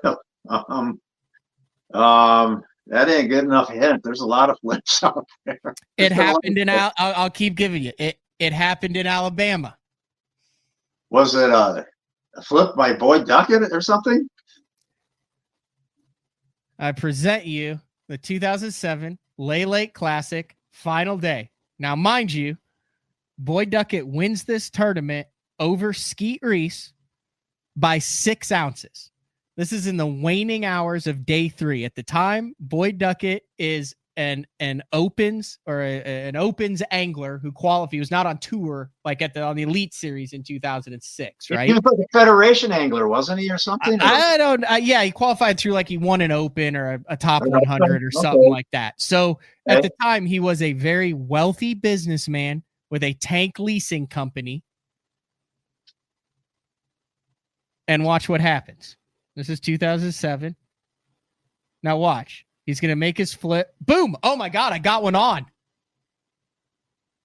That's the 6-pounder that won Boyd the Classic. He doesn't make that flip on Lay Lake right there. Boyd doesn't win the Classic. Skeet wins the Classic. Boyd doesn't go on to become the only angler to win an Open, an Elite Series, a Major, and a Bassmaster Classic. Look at his colors. His colors are red and yellow. It says Triton, not Duckett, though. Yeah. That's interesting. That flip right there changed the entire course. And dude, I mean, he kind of got surprised by it. Like, look at that, Jim. Watch this. He said, who hasn't been surprised by it by sometimes? He missed it. It wasn't that deal, but that freaking, think about all that came from this right here. There, he's flipping. He's moving it. What's going on?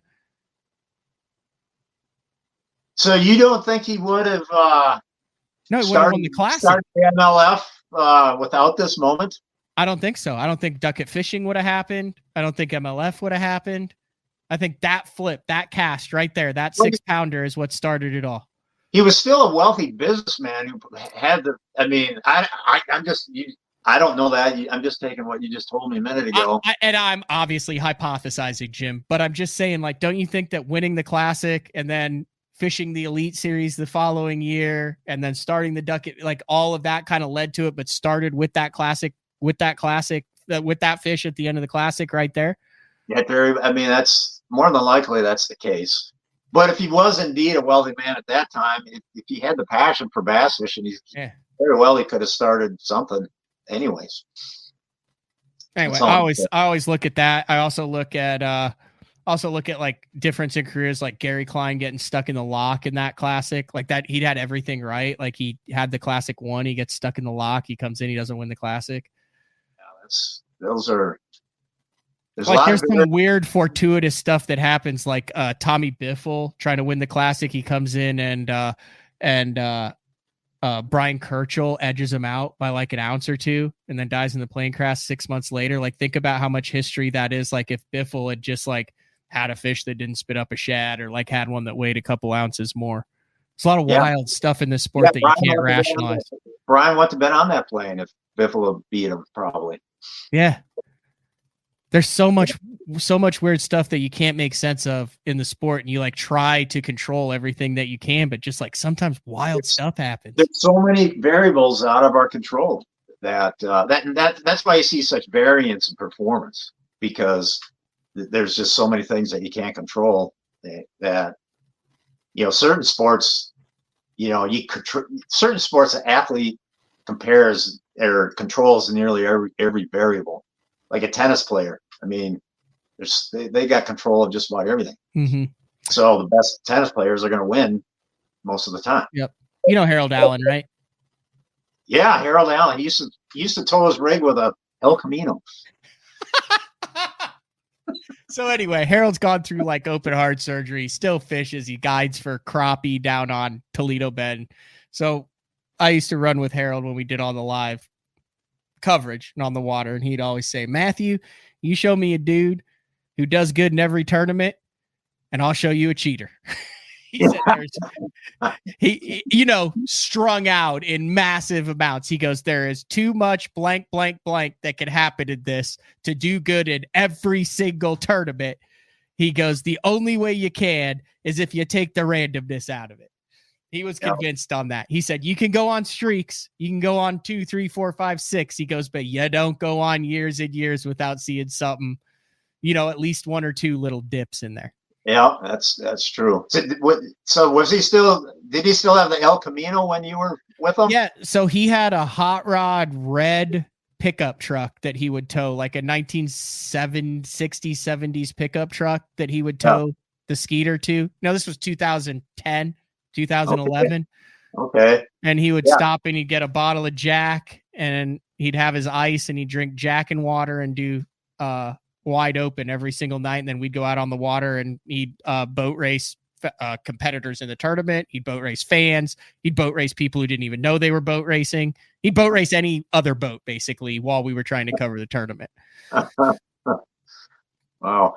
Yeah. He had the El Camino when I was doing those Bass Invitationals in the late 90s. He was doing them, and I remember him having an El Camino. Yeah. Yeah. I had a station wagon my first couple of years. Really? That was wood my paneling? That was my tow vehicle, station wagon. Wood paneling? With wood pan. It was a brown with wood paneling. It was the Country Squire, I think they call it. You could probably put all the rods in the back, though. Oh, I was sleeping in the back. Oh, really? Yes. A lot of tournaments, not all of them, but a lot of them. But that, I moved up to a conversion van after, once I got. Oh, you were part of the van era? That was the big dude. So before I came along, I went to Shaw Grigsby's house to film a deal, and he had 2 conversion vans behind his shed.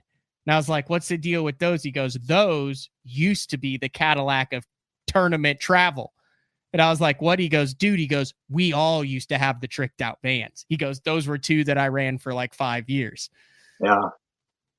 Yeah, I ran that for quite a while. Well, until I got my FLW sponsor deal where, they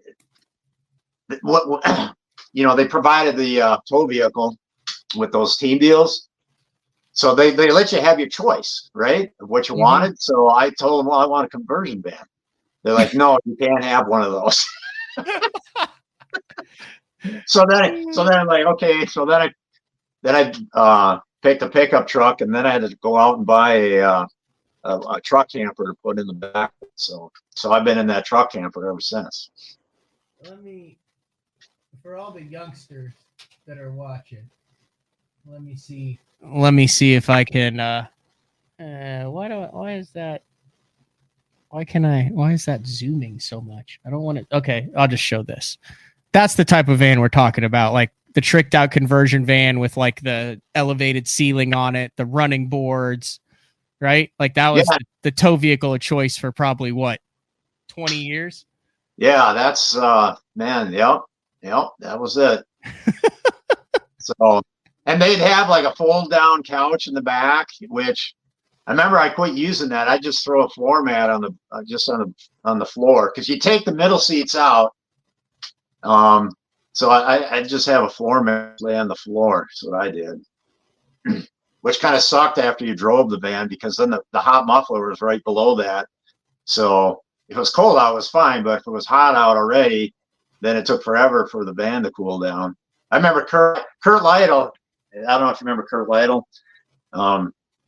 He was another van guy, but he'd always pull up to his campsite, and then he'd open his hood right away, so all the heat would dissipate out of the hood of his van. Oh, that was a smart move. Yeah. Yep. So that was before wraps, wasn't it? Yeah, it was pre-wrap. Yep.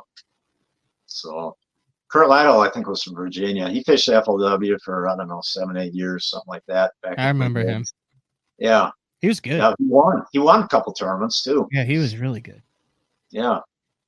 I don't know what happened to him. That's why I was just talking with someone else, Gabe Bolivar. What happened to Gabe Bolivar? Yeah. Well, I think he still shows up at the One Bass US Open.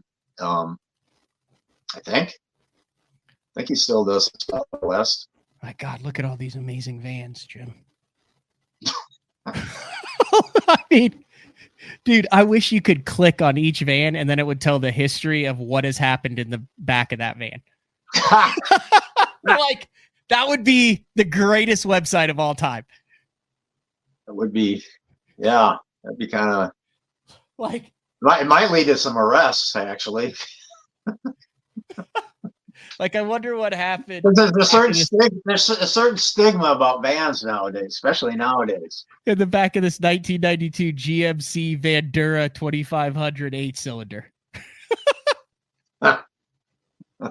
The vans I had, they had crappy transmissions. Because on every one of them, I'd end up blowing out the transmission. Unlike the truck I got now, which is a 2002 Chevy Silverado 3/4 ton, original transmission, 355,000 miles.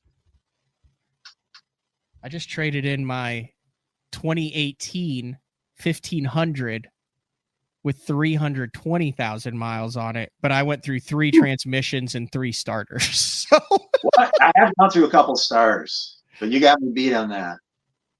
But you went through transmissions on that thing? Yeah. Dang. I mean, I was towing that thing everywhere. Is that because it's a 1500 and now I think so. Like, you go across those mountain ranges, like you go up to New York, you go down to Florida 4 or 5 times. You know what I mean? Like, I think it just rips the guts out of it. Or is it just the year model? Maybe they were better in the 2018. back. I don't know. It was it was pretty much like right at about $100,000. I'd pop one. Dang. It is a pretty much a consensus here that everyone wants you to come back on BTL again.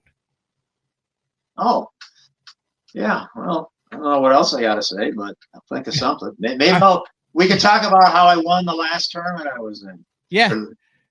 How you were down after the last 4, and then you had like 7 fish that were supposed to come off that you got in the boat. Yeah. Maybe a 3 tournament winning streak. Who knows? That'd be perfect. I guess I'll see you in Oklahoma next month. So. Yeah. Now, did you want to talk about Leech Lake or just? Oh yeah. I mean, is that a deal where you think it's you definitely are going to have an advantage there, along with like 15-year-old Easton Fothergill who wins everything that's out there now? Yeah. Well, I don't have a lot to say about Leech Lake because I don't fish out there that much. It's literally like I can be to the launch like in 45 minutes from where I'm sitting right now. Oh, wow. So you're close. Yeah, but I haven't really fished it much at all over the years. I mean, here's my history. Back when I was in the Bass Federation back in like 1989, I think we had a state tournament there where Tackle Busters Bass Club, which I was in, we won the team tournament. We won the team competition. And then that would have been like 89, I think, or 88. And then I remember fishing a money tournament there in like 1991 that I won. It was a team tournament. I won. And then I hadn't fished a tournament there until about like 8 years ago, where I think we got like a low check. And then that's my tournament history on that lake. So mainly pre-smallmouth. Yeah, absolutely. Pre-smallmouth. Yep. I heard that it will eat boats if it gets nasty. It's it's a big there's wide open spaces on that lake. I mean, wide open. So it's Lake St. Clair or something like that, or Mille Lacs or just wide. There's a lot of there is some portioning to the lake of different basins, but it'll eat boats. And the controversy there will be the rice. Are you in the rice? Are you out of the rice? Is it harvestable rice? Is it not harvestable rice? Yeah, there's that. It's gonna fish small, probably, I would think. So, especially for 200 boats, man. If they get 100 boat tournament, there's crowded. So if we got 200 boats there for 7 straight days, yeah, it's gonna be. And no one's been there, so of course they're gonna jack them. Like I'll me included. I'm not taking me out of that equation, but like if you haven't been a place, you want to know kind of what caliber, what quality. So you're gonna have 200 guys that are just ripping lips on leech for 5 straight days leading up to Derby Day. Yeah, and the thing about fishing Minnesota is you want to know if you're if you're getting bit by a northern pike or what, you know what I mean? Mm-hmm. So because there's a lot of northern pike in our lakes, including Leech. Leech Lake's got a fair number of them, so you're gonna. I mean, a lot of times you can tell by the strike, but not always. One dead giveaway is when when a northern pike hits your lure and you swing on it and there's absolutely air on the swing. That's I've seen that happen a lot on the guys punching like on Champlain, like swing 4 or 5 times out of one mat and they lose 5 tungstens and the rod never bends. Exactly. There's time, dude, with these pike, there's times where you won't even swing. You'll just like go to move your bait again and all of a sudden there's nothing there. It's like you're just. I don't know how they do that. Because their teeth are even, and it doesn't take a big pike to do it. You can have like a 15-inch pike and it's just got like razor edges in its mouth, even those little ones. So they just get their mouth on your line. Braided line's slightly harder to cut than monofilament or fluorocarbon, but it's nothing for them to just gone. I heard someone will catch a 50-inch muskie during that event. Like a lot of guys will. Yeah, but first muskie I ever caught was out of Leech Lake. I was like in 10th grade. First one I ever caught, Red Rocks. That's where I caught it. There's a spot out there called Red Rocks. That's where I caught it. My dad got an award back in like early 90s, I think. Yeah, early 90s. He got an award for releasing the biggest muskie in the state of Minnesota for that year. And that was out of Leech Lake. It was like 55.5 inches. That's wild. Yeah, that was cool. I was happy for him. I mean, what is that? How big around is a 55-inch muskie? Like that big around? Like, I mean, it's like huge, isn't it? Yeah, they're big. That's the only fish I've ever caught that like follows you with its eyes. Like after you catch it, like I remember I caught one and I had it in the net and I was looking at it and it like looked at me. And that was the first time that a fish had like moved its eyeball. You know what? Normally they're just like every other fish. Did it get personal at that point? Yes, he made eye contact with me while it was in the net. And I still vividly remember it was like a tiger, like probably about a 40-inch tiger muskie, caught her on a tube, 6-pound test up in Canada. And it's like in the net. And I'm like, oh my God, I finally caught a muskie. And then it looked at me, like into my soul. And I was like, oh, these things have memories, and these things like know, like this guy's like knowing what my face looks like so he can get even with me in the near future. Yeah, that is, I've never really noticed that. So if I ever catch a muskie again, which I will, just get a little bit directly out of his line of sight and be like, hey, see if he looks at you. Muskies aren't, anybody that's ever fished for them knows what I'm talking about. They're very unique, very individualistic kind of animals. They kind of beat their own drum, or what's that saying? They march to their own drum. Who's that? Pete Mania. You've got a little bit like you guys kind of are similar. Pete Mania, yeah, we're probably similar in age. I've never met Pete, but I know who he is, and from a distance, I admire what he's done in the muskie circles. He's a muskie expert from Wisconsin. For those people that don't know, he's been in it forever. He's probably like my age, and he's always, his trademark's the hair. I think he might perm it though. Yeah, maybe. I don't know what he's got going on. So yeah, there's guys like that. Another hair guy is well, not anymore, but there's a bass angler who's a monster on the BFLs up here in the Great Lakes Division, just as much as Tom Monsoor's been. His name's Mike Felderman. And Mike Felderman has won like 14 or 15 BFLs on the rivers, on the Mississippi rivers down there between Wisconsin, Minnesota, and Iowa. And I know he's won. I remember he won like some big tournament on Table Rock a couple of years ago too. Good Lord, he's won. He's a guy that always was rocking the long hair. I don't think he does anymore though.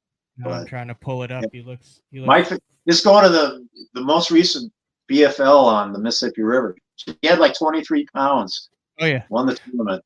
This dude looks like a character. Like this is the first one I see there. That's a fantastic look. Yeah, he's an absolute just. I mean, he's crushes them. I mean, like I said, he's got like 14 or 15 BFL Mississippi River wins. I'm not. And seeing who knows any. how many other wins? Other outside of the BFLs. Who knows what else he's won? You know, He's got a mullet going. Yeah. Yep. And I always, whenever I'd make back in the day when I'd make my runs down there for the Red Man tournaments down there, I knew I'd be having to try to beat him and Tom Mansour. All right.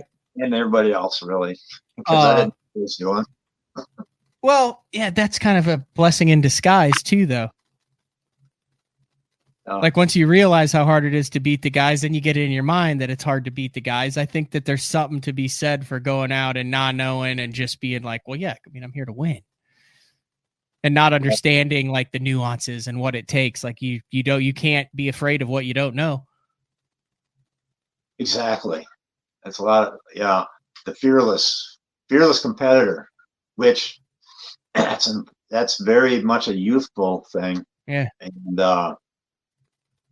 that's you put that check mark as an advantage for the youth. Look at Trey McKinney. I mean, the dude has 8-pounders just tail walking at the side of the boat, and he's just down there just like, oh yeah, oh wow, no, another jump. Like he hasn't had the winning fish jump off at the side of the boat yet. Once he does, he might be more like, no. But now he's 18 years old. He's 6 tournaments in. He hasn't had one that costs him jump off. So yeah, when it jumps, he's like, oh, look how high that one got. He's not freaking out thinking, oh my God, this is going to cost me my career. Yeah. Yeah. That's, they're fearless, man. That's a good attribute until you run your lower unit over a stump or something where you're not supposed to be running it. So you got to make the mistake once though. some more than once. You know who's on top of the world right now is Jordan Lee. Jordan Lee is on the cover of Bassmaster because they're going to Wheeler and Smith for the next 2. He's second in the Angler of the Year on Bassmaster Elite Series, and he's leading heavy hitters on MLF right now. So he's on the cover of Bassmaster and he's on the cover of MLF. Dang. Yeah, that's and awesome. He's fishing for $100,000 fish tomorrow. Dang, man, he's got it going. That's seizing the opportunities, man. He doesn't know fear. I've never seen him afraid. Yeah. He's just as cool as they come. Yeah, that coolness. That coolness that's an attribute. I remember moments where I was very cool about some adversity in fishing.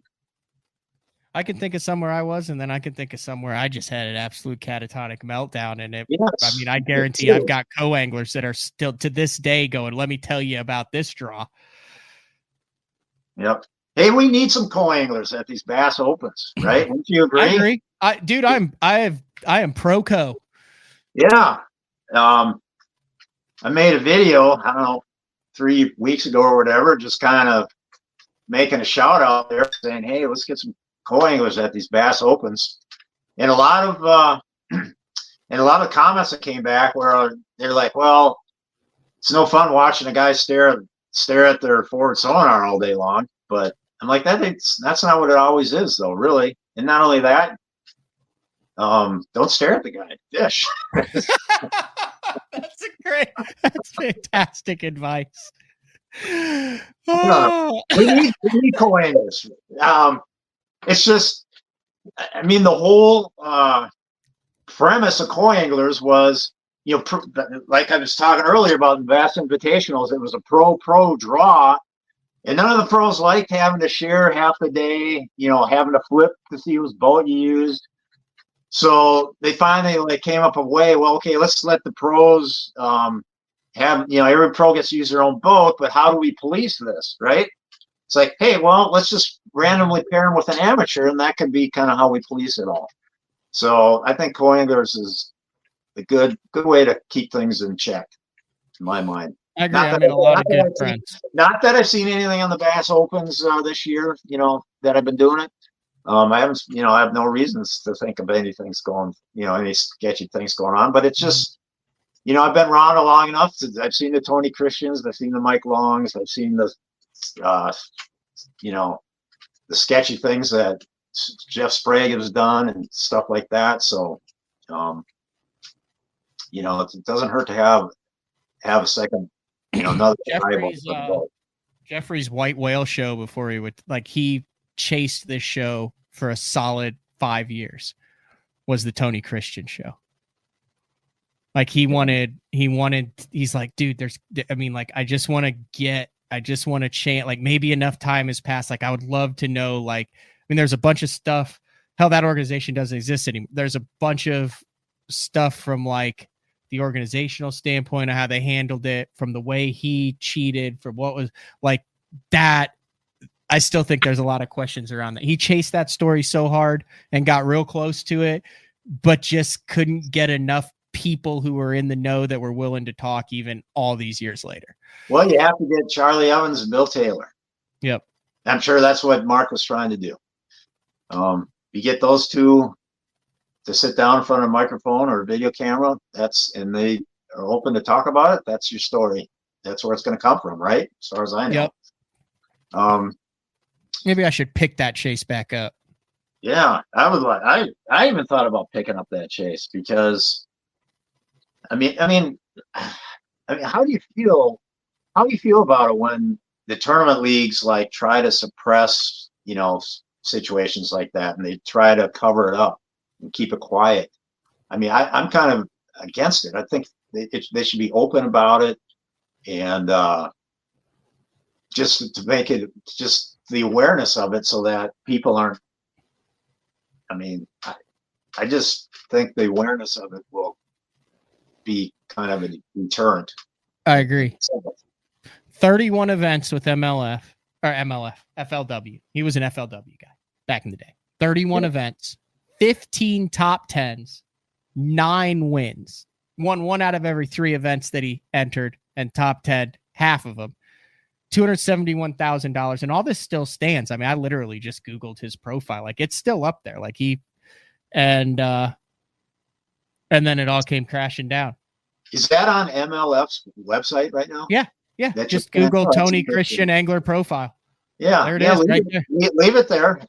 We don't want to erase it. Let's leave it there so everybody can see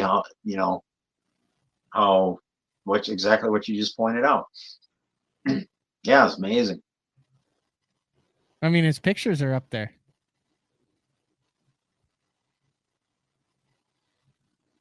No. Look at that. There he is. Wait a second. Is that a Salmo? It can't be. I think it is. I can't see. You know what? I can't see the picture detailed enough on the screen I'm looking at. So yeah, that was a little bit just before my time. But everything he did, I always thought everything he did was like on a jig. Yeah. But I don't know. He was the one that he was catching them, and then he was zip tying like Tupperware tubs to the sides of docks, and then putting like a little slit in it, and then he'd keep pitching the jig into the dock over and over again until that fish inside would eat it. Matt, there's only one way to know the truth on that, and that's to talk to Charlie and Bill, because I've heard many variations off of what you just suggested. And I don't know which one to believe, Mm-hmm. I don't know who, not that they're trying to mislead anybody, but I don't know who's got the more accurate depiction of what actually was his method of feeding. And listen, this is the crazy part about it. It was 31 events, and it wasn't like it was like strung out over 10 years and he was around. He like showed up to the scene, started winning everything in like 2001, and was out of it by the beginning of 2004. Yeah. So this was just like, he fished everything top 10, one out of 3. Like he was the second coming for like a year and a half. Yeah. Yeah. I remember shortly after that, there was a guy, his name, there's an angler named Jason Kilpatrick or Kirkpatrick from Mobile, Alabama. I was talking to him about Tony's win. Tony won a big tournament. It might have been the Everstar Championship.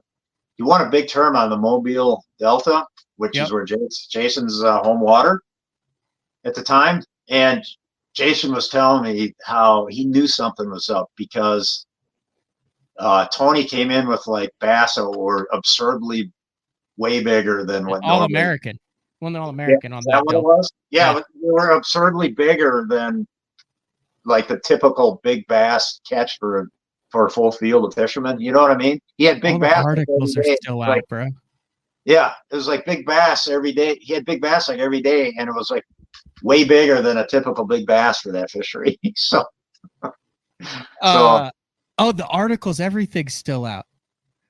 Won the 2003 BFL All-American on the Mobile Delta Saturday. Once again, he did it in dominating fashion, weighing in 3 bass that totaled 14 pounds, including a 6-pound, 8-ounce Mobile monster. His margin of victory was almost 8 pounds. Shocked, surprised, welcome to the club. That's what this is a legendary article. Fishing folks, especially those that fish against Christian, still don't know what to make of him. Winning streaks are one thing, but to win in such a dominating manner every time is astonishing. Tony, the big fish magician Christian, certainly lived up to his nickname. He turned in big bass of the day every day of the event, including a 6-pound, 2-ounce bass on day 1 and his lunker today. In addition, he had another bass today that weighed 4 pounds, 8 ounces. Christian said that his main strategy was to get in heavy current and fish major current breaks that fish were using as a relief. Brilliant.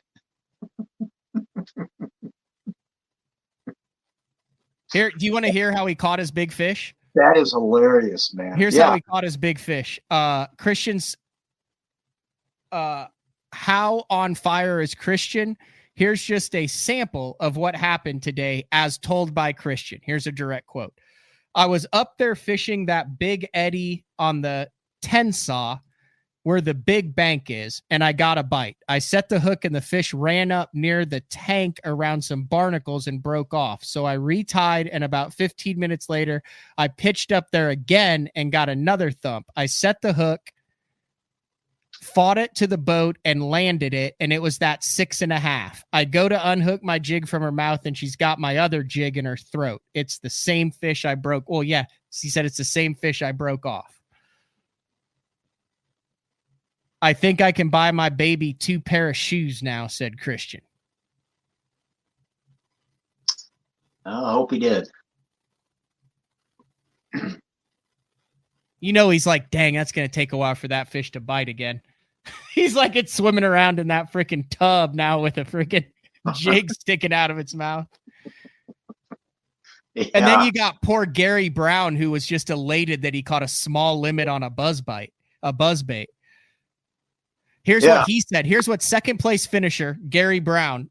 That's who I need to get on the show is Gary Brown. He said, my plan worked out great. What Tony did was just awesome. That kind of catch on this river, even without flood conditions, is unbelievable. Unbelievable. Tony, what a man. Holy mackerel. Bobby Lane finished 3rd in that. So what did second place have for his weight?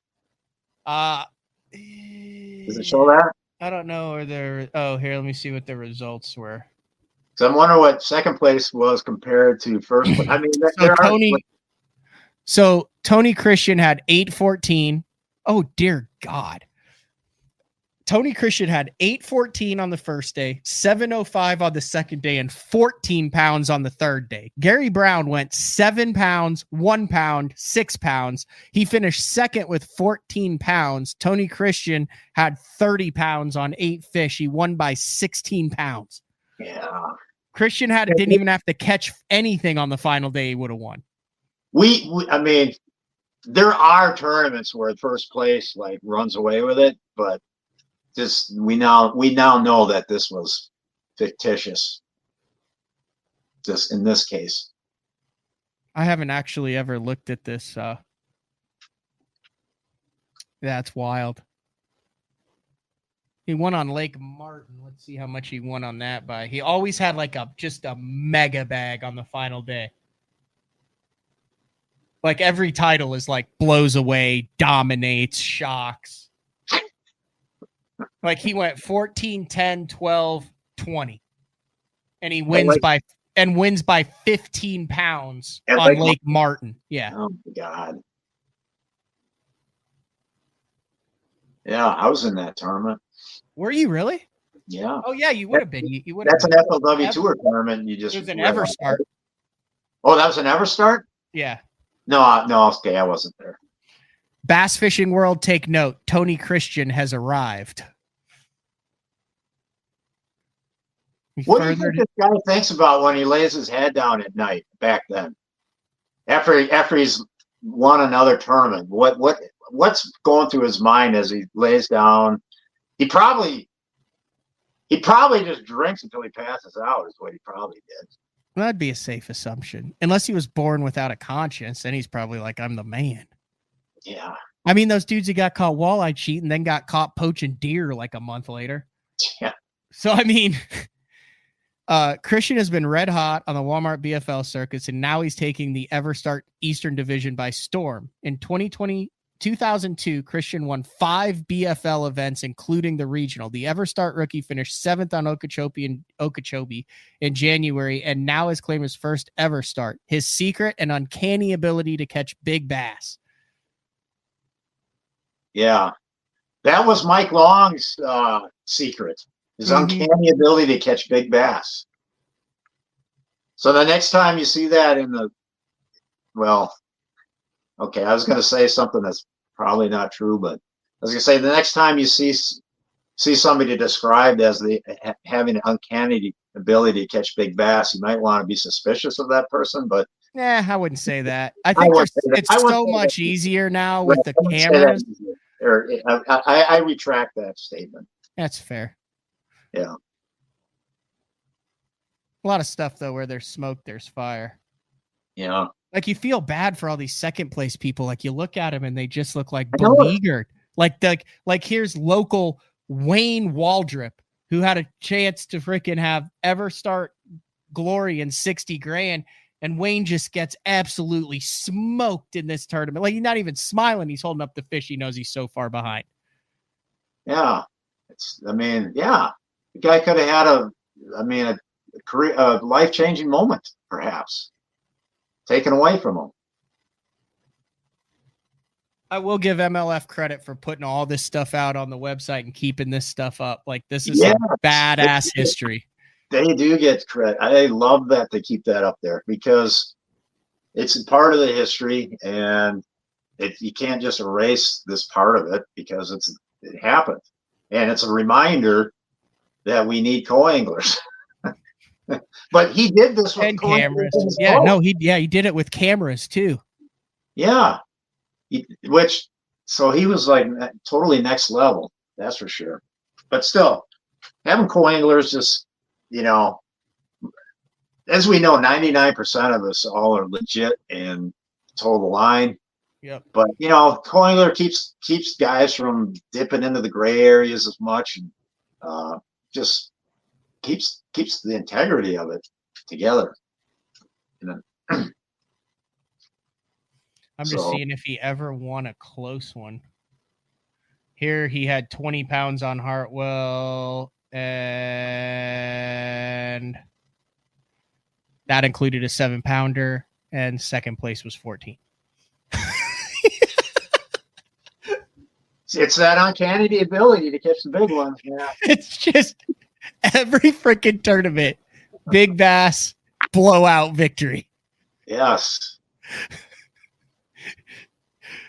I mean, it does happen. I mean, legitimately, where people do that, as you know. But oh yeah, this guy did it every time. All right, I'm gonna let you go. You got time to get to the watering hole. The game starts at an hour. My buddy's coming over with his baby. Okay, man, It was a pleasure chatting with you, and I appreciate you having me on the show. And hey, I do have a YouTube channel. It's called Moynagh Bass Fishes. And on that channel, I basically do a lot of recapping of my practice fishing, my tournament performance. I do throw up some tips every once in a while, and a few other silly things here and there sometimes. So I got that channel. I do got a Facebook page as well. So just got to throw that out there. You think of something where you're like, hey, that would be good for BTL. You got my cell number now. Yeah. Call me, be like, hey, I want to talk about this. You got open invite on BTL anytime. Oh, awesome, Matt. I really appreciate that. And again, thanks for reaching out and inviting me on the show. I didn't even get to any of the, you have to come back on because I talk to Matt Steffen all the time. Mainly I drink a couple beers and then call and complain about things to Matt Steffen, just rant. And he just laughs at the other end. But he was like, we'll save this for next time. We'll tease this next show. He's like, what's that? Well, one thing we never even got into was like, hey, how did you catch him on Okeechobee? How did you catch him at Sandy Cooper? How did I catch him in those lakes? I mean, well, here, come on the show after Eufaula in Oklahoma last week in June. Yeah. All right. We'll go through it. Okay. All right. That sounds great. We'll go through that. But he said, Matt Steffen said that you will just randomly be driving and be like, oh, that looks like a fun mountain to climb. And you'll just pull over and go climb the mountain and spend like a day of it, enjoy nature, and then just like get back in the truck and continue on to the tournament. Is there any truth to that? There is truth to that. 100%. 100%. That was, well, the one biggest mountain was in Colorado. I just pulled over a gas station and I didn't know how to get to the top of this peak that I saw that had snow up there, but I'm like, I'm going up there. And it was so freaking exhausting. I mean, I marched straight uphill the whole way. I was in really good shape back then. And no matter how exhausted I get, I never quit. But man, I got near the top and I had to freaking take a break because I was so freaking exhausted. By the time I got to the top, my legs were freaking noodles. There was like a canister up there. You open up this canister and there's like a log in there of all the people that had been to the top of that peak. And so you put your name down there and the date. So I put my name down there and the date on that log. Cool. Yeah, that was a nice surprise. So it's documented that I was actually there. And then, but then I probably spent an hour at the top, and then I'm like, how am I going to get down? Because my legs were absolute noodles, but I got down, and I thought I was going to break my ankle because I got into this field, this steep sloped field of just rocks, all about this size that were loosely situated together. Totally thought I was going to break my ankle on that. So. And then it's like, who's going to come and get me? Who's going to know I'm even here? Yeah, no one even knew. You just decided because it's not like wasn't in the game plan for the day. I violated every freaking outdoor hiking, mountaineering rule as far as safety rules. I probably violated every one that day because I was just naive to the situation, and yeah, I'm glad there wasn't a mountain lion either in the way. All right, that's. You ever get around Cliff Perch? I know Cliff. You need to ask him about mountain lions. Like he's been stalked multiple times. He spent nights up in trees because mountain lions are stalking him. He's like walked down a trail and then turned around 5 minutes later, and there's cat paws directly in his boot path where he was 5 minutes. He literally like had one where like I think his dad had to come get him on like a 4-runner deal because he had a cat that was stalking him. He's had him stalk him like where he knew they were stalking him for like days out elk hunting. Oh my God. He's got some real good cat stories. So this would be because he's out in Arizona. He's out hunting elk and that sort of thing, and that's when this is happening to him. Yep. Yeah. Like really good stuff that he tells so matter-of-factly, like, yeah, I had a cat, like I could kind of see it every once in a while, because they're so elusive. And I'm like, what do you mean? He's like, oh, it stalked me the entire time. Dang. Like really cool stories. That is really spooky. Yep. Oh. All right, Jim. Good luck on the ball game tonight. All right. Yeah. Thanks, Matt. Appreciate it. Take care. Thank you. All right. Thanks. We're glad we made this happen. Thoroughly enjoyed it. Best show of the year. Thank you. I'm serious. All right. We'll talk to you later. All right. Bye-bye. See ya. All right, folks. That's Jim Moynagh. I don't think there's much else that needs to be said. 2 hours and 21 minutes and well worth the wait. Well worth trying to get Jim on over the past couple months. Hey, we're live tomorrow, 8:30 a.m., Lord willing, as long as a tree doesn't fall on another power line. I always used to think Jeffrey's kind of maybe made an excuse like, oh, power, no internet, power's out. Like literally there was a crew across the street with like 3 trucks working to cut this tree out of the power line. And then the power came back on. But yeah, BTL tomorrow, 8:30 a.m., Frank, and then back on Friday with Jack York, talking about guiding on the one and only Lake Fork down in Texas. That's all we got for tonight. Talk to everybody in the morning. See ya.